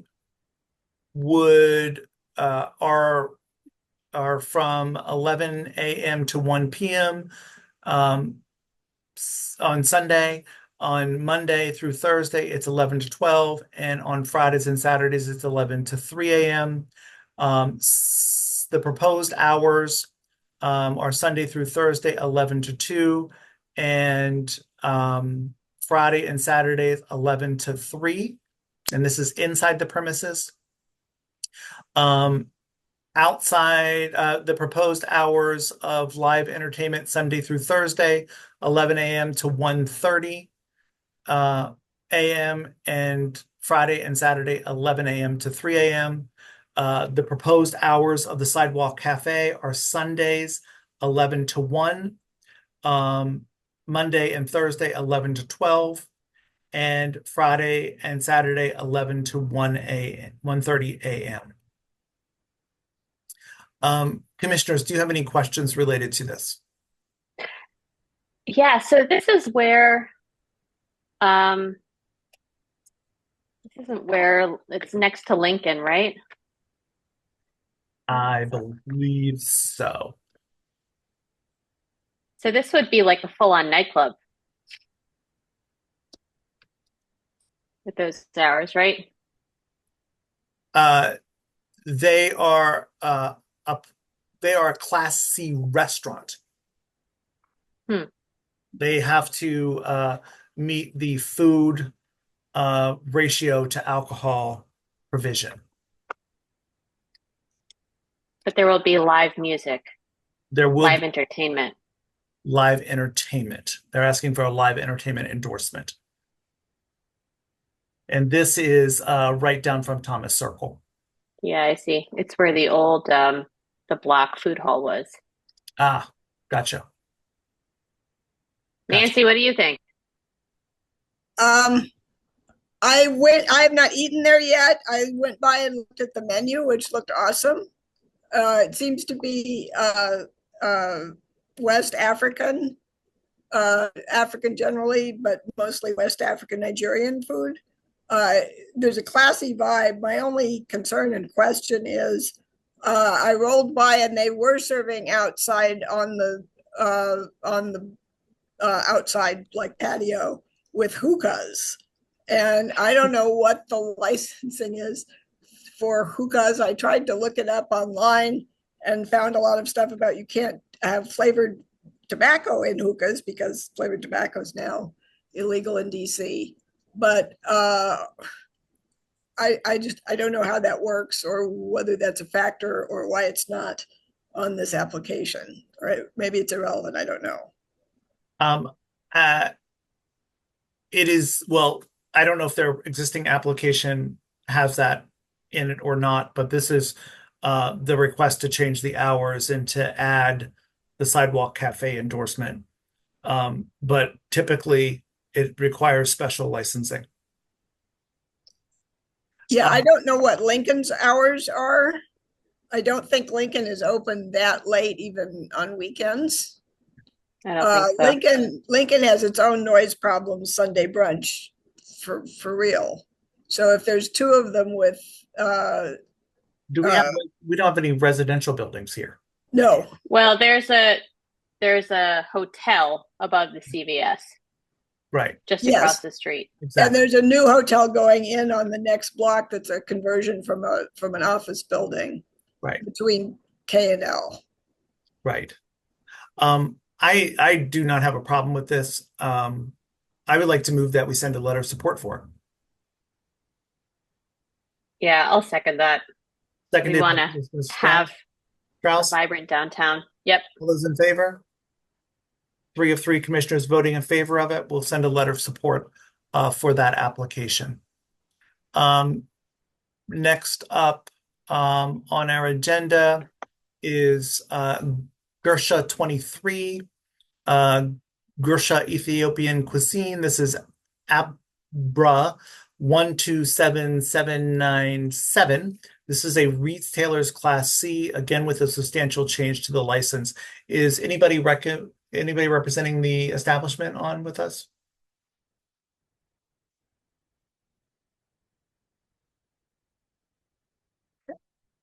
Hang on one second.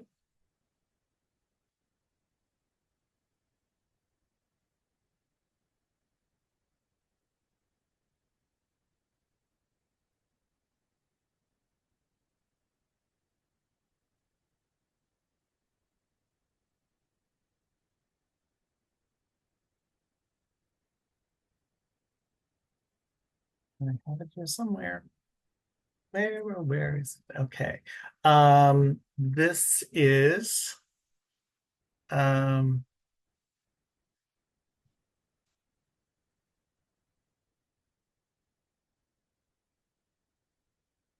there we go. Okay, this is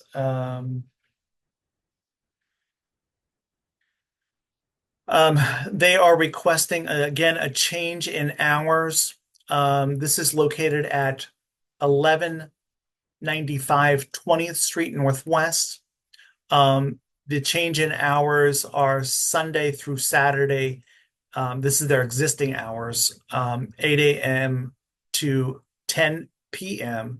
They're proposing Sunday through Saturday, 8 a.m. to 12 a.m.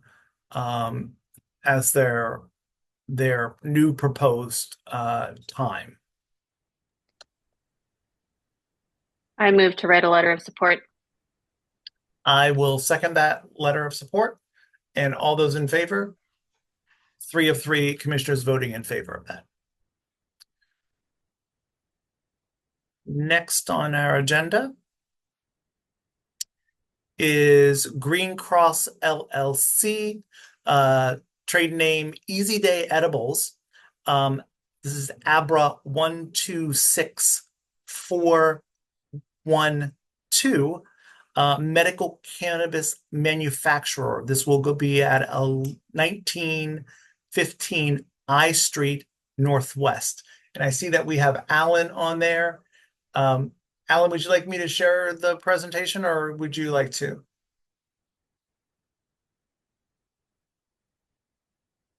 Are you on? There you go. Yeah, please share if you would, please. Okay, I will do that.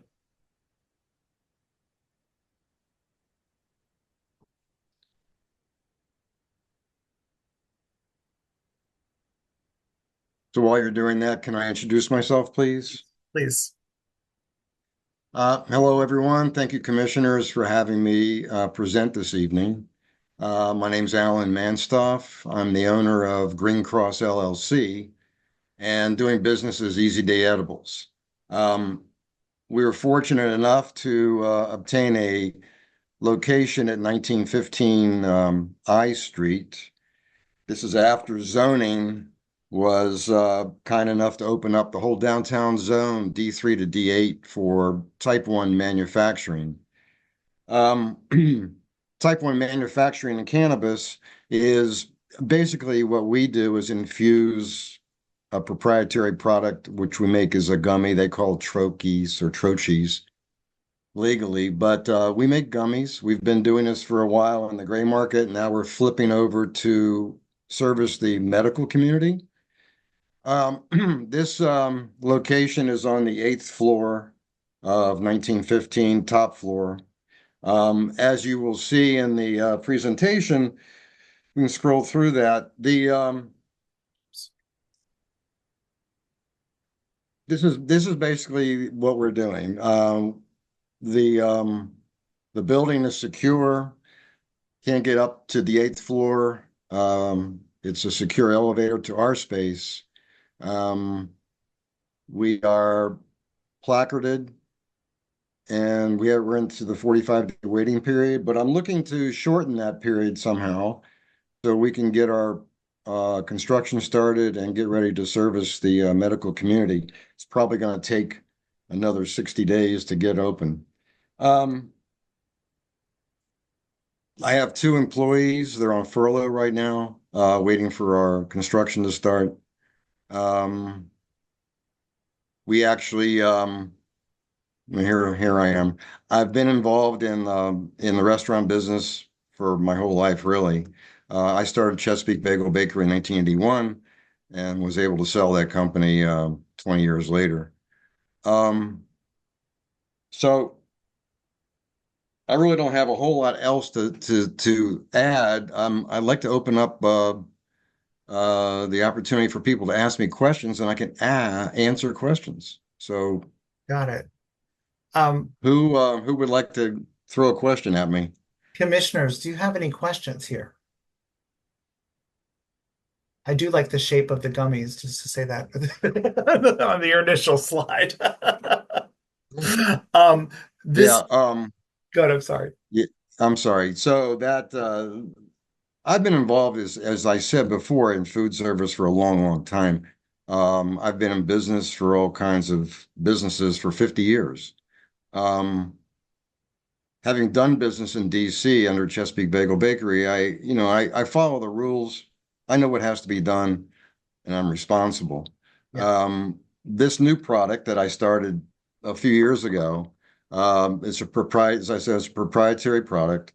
It's a pectin-based product, which is very clean. And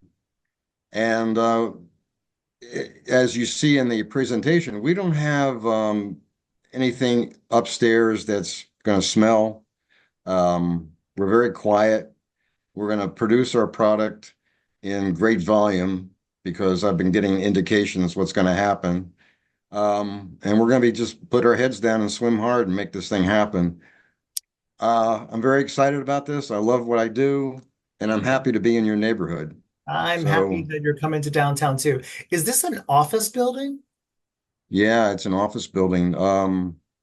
It's I think there's a tenant right below me on 7 who is it's like a holistic medical operation, and I think there's 2 other floors that are occupied. I think there's actually 3 that are unoccupied right Got it. now.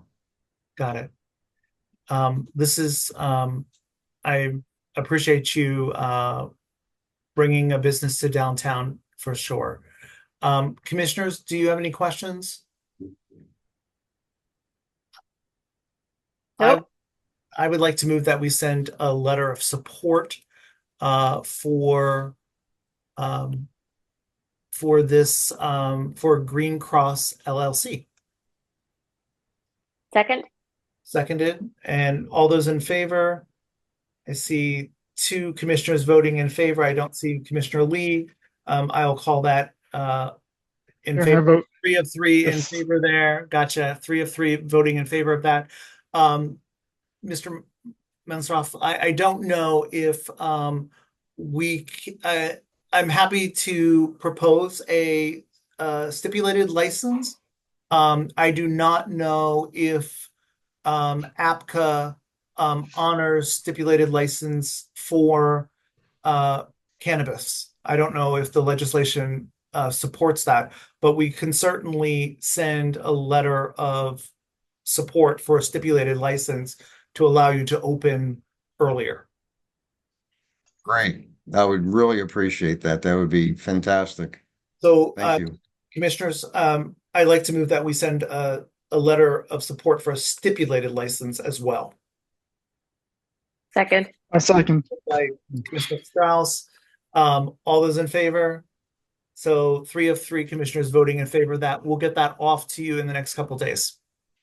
Awesome. Thank you very much. You're welcome. Thank you very much. All And right. finally, I believe I heard, is Michael Rothman on with us? You am. are okay, sir. Got it. So finally, I know I said this was going to be removed from the agenda. However, Michael was able to make it with us this evening. This is SK Quality Services US Corp, trade name Canna Bliss. This is APRA 127801, transfer of location to 1606 K Street Northwest. Yes, correct. This is the old Fuel Pizza building. The old Fuel Pizza building.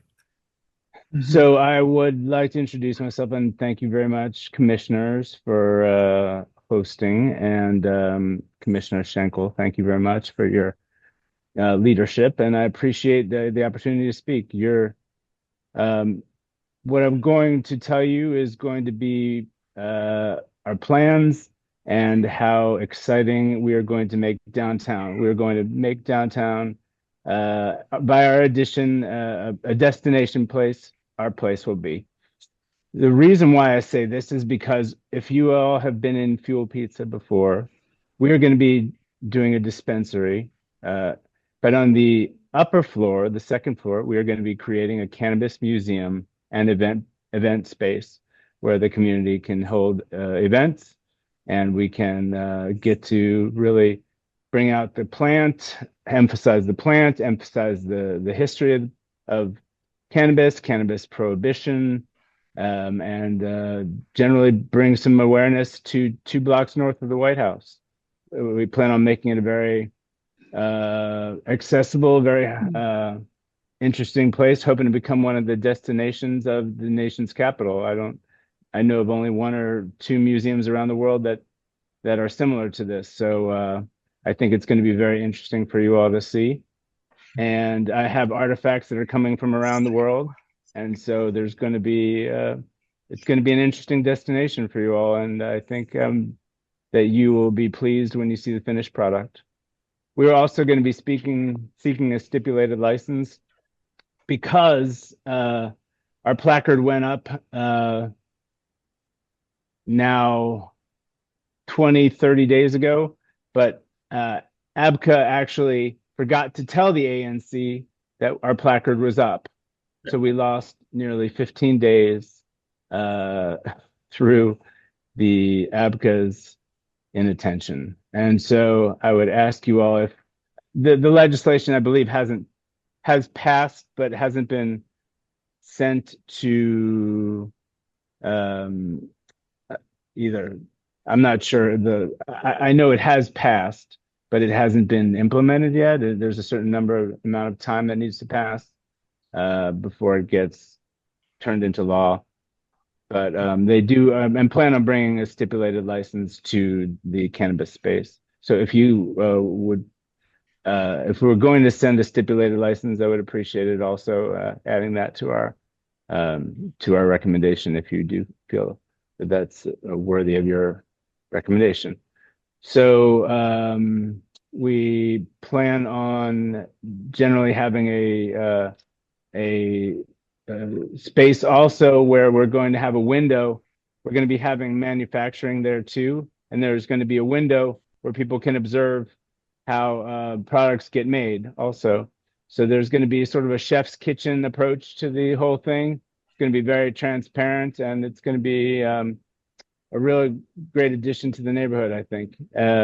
Upstairs in the museum is going to be in addition, sort of a counterculture, history of prohibition section, and hopefully one day soon we may be able to put a mural on the side of the building that'll attract more people there too. So with that, if anybody has any questions, I'm happy to answer any questions you have. Thank you. Thank you for bringing business downtown. We do appreciate that very, very much. Just one question. The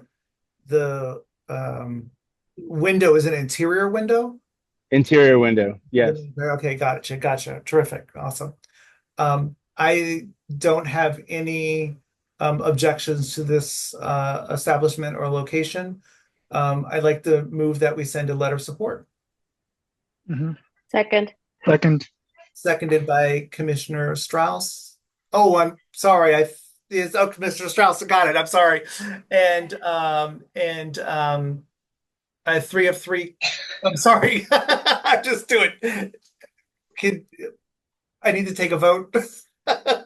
All those in favor, please raise your hand. So three of three commissioners voting in favor of that. I did not get the stipulated license in there. I'm sorry. So I'd like to also move that we send a stipulated license for this establishment. I can. Seconded by Commissioner Lee, and all those in favor. So three of three commissioners voting in favor of that. We will send the letters off for both of you. I don't know if those letters work for this, but we will get that over to you. That would be great. Thank you. I look forward to seeing you all at the museum and dispensary. Thank you. The museum is kind of exciting. I like that. Yeah, it's going to be exciting. I've gotten a ton of artifacts already, so it's going to be great. Fantastic. Thank you so much. All right. Take care of everybody. Thank you. Next, now. we move on to transportation and public safety. We have a restriction of left turns on 11th Street Northwest. This is notice of intent 24248 TDD. And do we have Andrew on with us, or is Christopher? Hi, I'll be attending for and presenting on behalf of. You go for it. Thank you. Chair Schenkel and ANC2C commissioners for having me tonight. I'm here to present, as you mentioned, on NOI 24-248-TED for left turn restrictions and the construction of a centerline hardening on the 1000 block of 11th Street Northwest. If I can, I'm going to share my screen.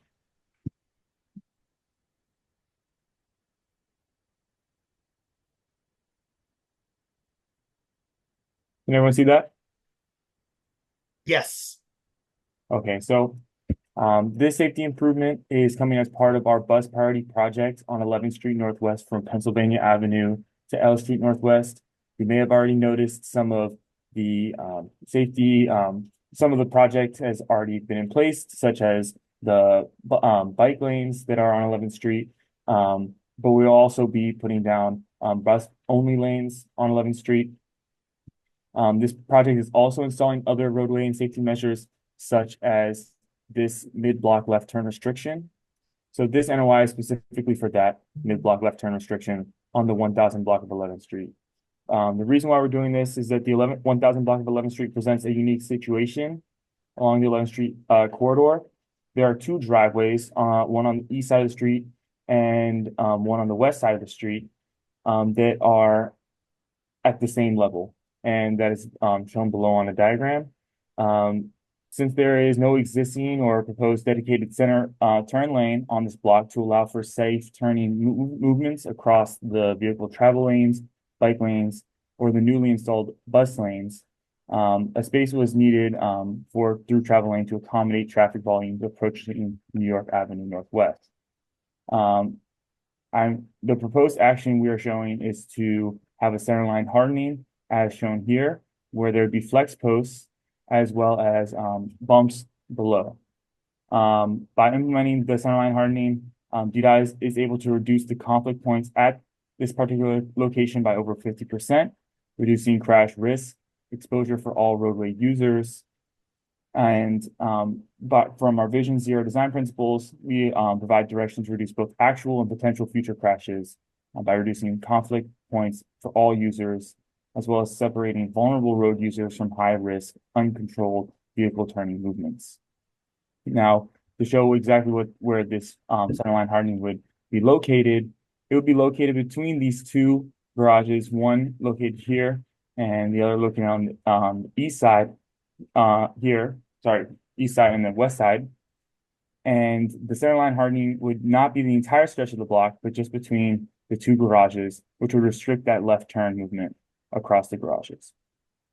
It would also restrict cars that are driving southbound on 11th Street to take a left turn into the garage, and also drivers heading northbound on 11th Street to take a left turn into the garage on the west side. Now, if you guys have any questions, I'm here to take any questions and then pass it along to Andrew. And yeah. Commissioners, do you have any questions? I'm I'll stop my sharing. Yeah, I guess I'm a little confused. Could you put your diagram up there one more Of time? course. I'm sorry. Sorry, I did that Yeah, prematurely. there you go. There you go. So this is a mid-block, It's a mid-block left turn restriction on the 1000 block of 11th Street. and it's between K and New York. Yeah, K in New York. Got it. New York would be here. This is I Street, Oh, gotcha. I see. and New York is here, and K is right here. We have received requests from the downtown bid to do a formal NOI process for this left turn restriction because they were not properly notified. So this is why we are coming back in and submitting this NOI. Got it. Okay. Just taking a look here. Okay. And how will that will this impact where the garage is the garage on the like an office building? Where's the other garage? Is it also an office building? Yeah, there's two office buildings. And there's actually, in fact, a third garage that's just a little bit up further north of the one here on the east side. Oh, gotcha. Gotcha. Okay, and this is just being put in place because there's no center like lane for them to go into when they turn. They'd have to Yes, correct. There's no center turn lane. basically 3 lanes of traffic in order to turn. Yeah, we would be restricting a dangerous movement. On top of that, just left turns in general are dangerous turning movements. They present a risk for pedestrians that are walking on the sidewalk. They also present a risk for drivers that are heading in the opposite direction. And typically vehicles that are making a left turn cannot see oncoming drivers or cannot see pedestrians because of the material in the car. It's typically a beam, and that can sometimes prevent sight lines for drivers when they're making a left turn. So our engineers recommend restricting a left turn at this location. Got it. Commissioners, do you have any questions? Does community have any questions?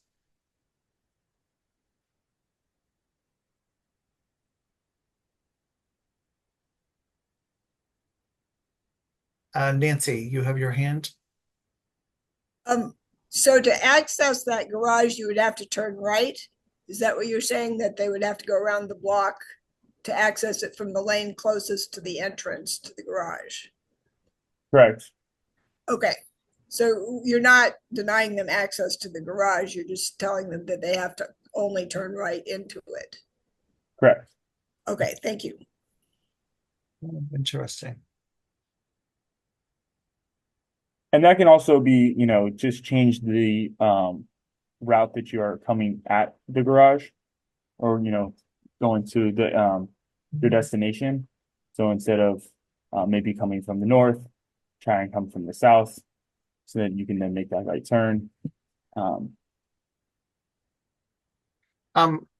Just a question about this, which brings up, so a lot of these flex posts design this hardening, that is not going to go the entire way up to the light, right? It's just going to go like covering this middle section of the roadway. Yeah, it would just be in this section right here. Yeah. Well, what, and I know that I see this happen quite a lot on 9th Street between Massachusetts and I guess it's K Street, where folks do a turn um, after those flex posts. Yes, that is a great point. We do not want to be incentivizing more dangerous Yeah. practices driving by installing this centerline hardening. And so that would be something that we will monitor. And that's something that we have expressed and we've talked to the businesses and the community around at looking at if this, if we see and observe more dangerous driving behavior as a result, that was something we take into consideration. What have the businesses how have the businesses responded? And you also have the church on the corner. Yes, correct. Have they all been approached? They've all been approached, and they have asked on behalf of the downtown bid to reach out, requesting more information on centerline hardening and how this will reduce crash and in general opposition to centerline hardening. Yeah.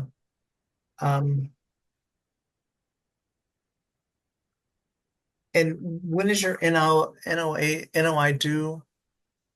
Our NOI, we would like to have comments by October 17th. Got it.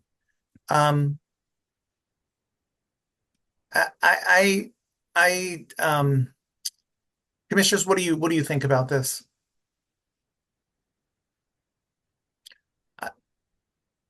I understand the purpose of what you're trying to accomplish here.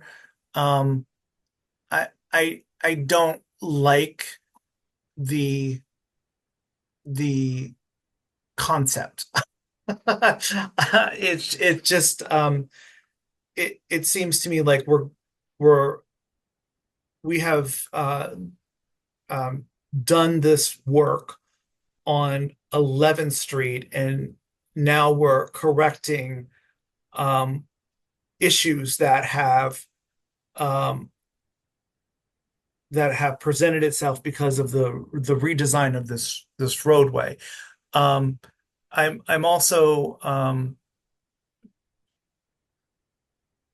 actually hate these flex posts. These are, I think they are problematic in so many ways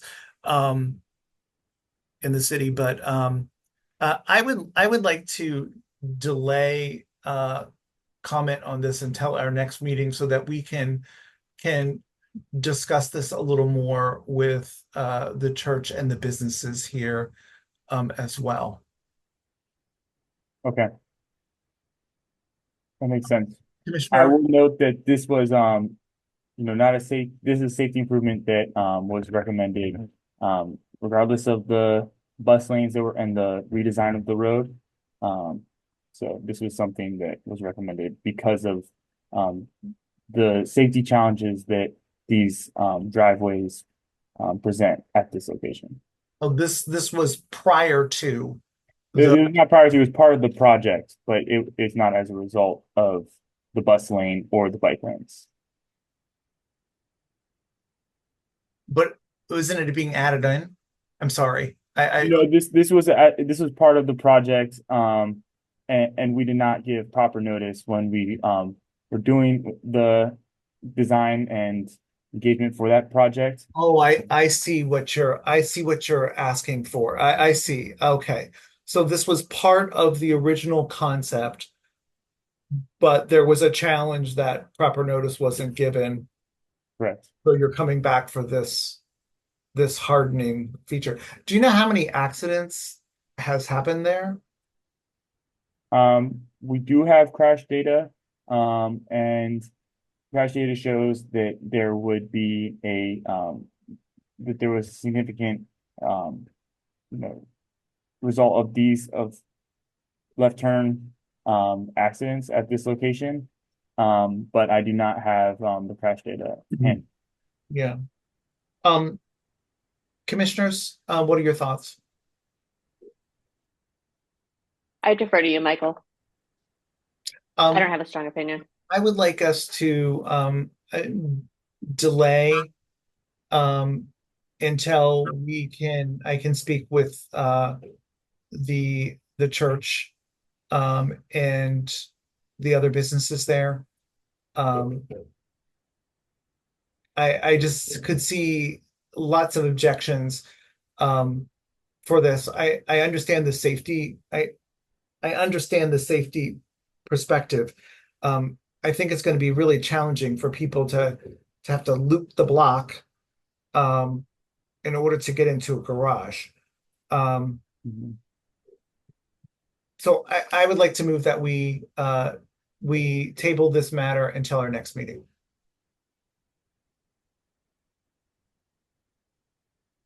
Is there Second? Seconded? Okay. Thank you. So we will come back to this at our next meeting after I reach out to the folks here and do a little bit more investigation here. Thank you. That makes sense. Okay. Thank you so much. I appreciate you being here. And our final item of business is under Planning, Zoning, Environment, and Historic Preservation is at 901 New York Avenue, an updated PUD modification of consequence. There's some updated designs for Z0101B. And I think we have Mr. Ferris on with us, or I see CJ, I see Mr. Okay, there he is. I see everyone on. Okay, terrific. Good evening. Good evening. Hopefully everyone can hear me all right. Yeah. My name is Lawrence Ferris. I'm with the law firm of Golston Stores. We're land use counsel for this project, and also with me tonight is CJ Overly from Boston Properties, the property owner. And if it's possible, I think Mr. Overly was going to pull up our very brief presentation that we wanted to share with you all. Sure. Yeah, I'm going to go ahead and do that now. Lawrence, can you? I'll keep rolling. Okay? So we're here tonight for just a brief update on the PUD modification we presented to you all back in January earlier this year for the existing building at 901 New York Avenue. That's the building at the southwest corner of Mount Vernon Square that includes the Yardbird at the corner. You may recall that the PUD modification that we presented to you all back in January involved a redesign and modernization of the two primary office entrances on K Street and New York Avenue, and then also adding two upper story terraces that would serve as amenity space for the office tenant. Mr. Overly will talk through it just briefly here in a moment, but in short, we've made some very minor refinements to the design for the building entrances that we wanted to share with you all. Right now, we're actually consulting with kind of the relevant district agency officials to get their guidance as to whether this would, the right process would be a modification of the PUD that would involve an application to the zoning commission, or whether this would be more appropriately addressed during the building permit process, just given the relatively minor degree of the change kind of within the context of the overall scope. So we're hoping to have that guidance back in the next week or so, hopefully. And at that point, we'll be able to confirm exactly who the ANC's report would be addressed to, whether it be the zoning commission for a PUD modification or to the permitting officials, in this case, the zoning administrator. But in either case, we wanted to share the update just to make sure we're keeping the community up to date and informed on what's going on at the site. So with that, I will hand it over to Mr. Overly. Great. Thank you, Lawrence. Can you hear me okay, everyone? Yep. Awesome. Well, I know that I'm standing between everybody and going home, so I want to be brief.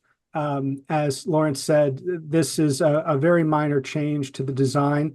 As just a little quick bit of history, in the interim between our last presentation to you and today, we switched architects, and the new architect has taken the vision of the prior architect and enhanced it and expanded upon it in some very targeted and sort of tactful ways that we're very excited about. And so what you're going to see is those mild, but I think really, really thoughtful evolutions from that prior design. So just again, to familiarize everyone with the existing condition, I think everyone's very familiar. And the areas we're going to be talking about, represented here in blue, are at the two entries, one on New York Avenue, one on K Street. Again, here's the existing condition. This is the exact slide we presented to you previously, where we annotated what was going to be changing. So this just reflects the existing conditions at that time, and this remains the existing conditions today. This is also a slide you've seen previously. This was the prior design. We wanted to show that to you again as a reference point. And you can see previously we had called for an entry portal. That remains. We had the same stair and glass glazing configuration would remain and just be cleaned and updated. This Finnegan Henderson element here to the left, that is not part of this change. That remains exactly as was previously approved and supported by the ANC. So the focus is really here on this entrance. And as we go, the next slide, this was the evening shot that you've seen previously. So again, all of these are copy pasted from that last presentation. And then finally, a new slide. This reflects the updated interpretation of that design. So a couple of things you're going to notice. One is there's more of a curvilinear element to this portal, just softening those corners a little bit. It's the same metal material, but there may be a slight texture in the metal in terms of how it is treated to better harmonize with the building. I think that this particular rendering probably makes this a little warmer than it will be in reality. I think what our goal here is to tie into the existing building architecture and make it feel very seamless. And then the other big thing you'll notice is these additional fin elements that didn't exist previously. And that is carried all the way through from end to end in the building through the main lobby. So this was an element that originated inside the space with these major and minor archway elements. And we've just taken that and pulled it out to the exterior sort of portico space here on New York Avenue so that you get this long continuous pattern through the lobby. One of the things that the PUD has had in it from the beginning is that during business hours, this is a pass-through mid-block lobby that the community can use to traverse from one side of the building to the other. And we think that this treatment enhances that notion of this continuous portal element and really pulls the inside out and the outside in. So those are really the main elements. The signage remains the same. All the other treatments of the horizontal surfaces remain the same. The stair elements remain the same. The glazing and the door entries remain the same. So these, as Lauren said, relatively minor, but we felt important to bring to you. This slide just shows in an elevation view what areas we're treating, again, here on New York on this side. Then we go to the other side of the building on K Street. This is the existing condition and the slide we showed previously. This is that prior design from the previous architecture firm, the night view, and then the current design where the same metal portal element with the slightly softened curvilinear angles and that relationship that you can see. I wish that our glazing was this beautiful and clear. Your renderings don't always tell the truth. So the reality is that even on a bright, sunny, beautiful day on K Street, you likely won't get this exact image of this sort of mirror-like appearance all the way through the building. But that is the relationship that you would experience if you traverse through the lobby from one end to the other. We would hope that you would experience that sense of it. And then lastly, just that elevation view on K Street highlighting this entrance is really what's changing. But again, relative to the prior approval, these are very surgical changes that we think really enhance the design without materially changing the vision for the space. So happy to take any questions. I think it looks much more inviting than the previous design, which I thought was good too. Yeah. I think it's gone to it's definitely been elevated for sure. Great. In the process. I did have a question that came in. The southbound entrance, is there an ADA access in that On way? the New York Avenue side, yes. So just over here to the left, you see these two openings Yes. where my cursor is. So just inside there is an existing ADA lift, chair lift, Okay. that takes you from this elevation up to the landing elevation. So I it's got just a few feet. We will be renovating that space as well with some new lighting and treatments to elevate it and ensure that it feels every bit as elegant as the rest of the experience. That's awesome. Terrific. I think it looks really great. I love it. Great. We're excited about it. Thank you. Yeah. Commissioners, community members, I would like to move that we send a letter of support for this new design direction for this location. Second. Seconded by Commissioner Strauss. And all those in favor? We have two commissioners voting in favor of that. I believe Commissioner Lee is occupied with a gathering that he's having. So we'll move forward with a yes for sending this letter of support. And you're going to let me know who it goes to based on the response of zoning. Exactly. Yeah, we'll circle back. Okay, that's great. So I will hold until I hear from you, and we will go from there. Great. Well, thank you all for your time. Thank you, commissioners. Appreciate your time this evening. This looks really super awesome. So I appreciate you sharing this with us. Great. We're excited about it. Thank you very much. Our October meeting may need to be rescheduled. The commissioners will confer regarding that. However, our meeting is currently scheduled for Tuesday, October 8th at 6 p.m. This meeting will be presumably both in person and online in a hybrid format. However, we will be sending an announcement out shortly once we confirm next steps with that. Any other items of business? Hearing none, I move that we adjourn. Second. Second to adjourn.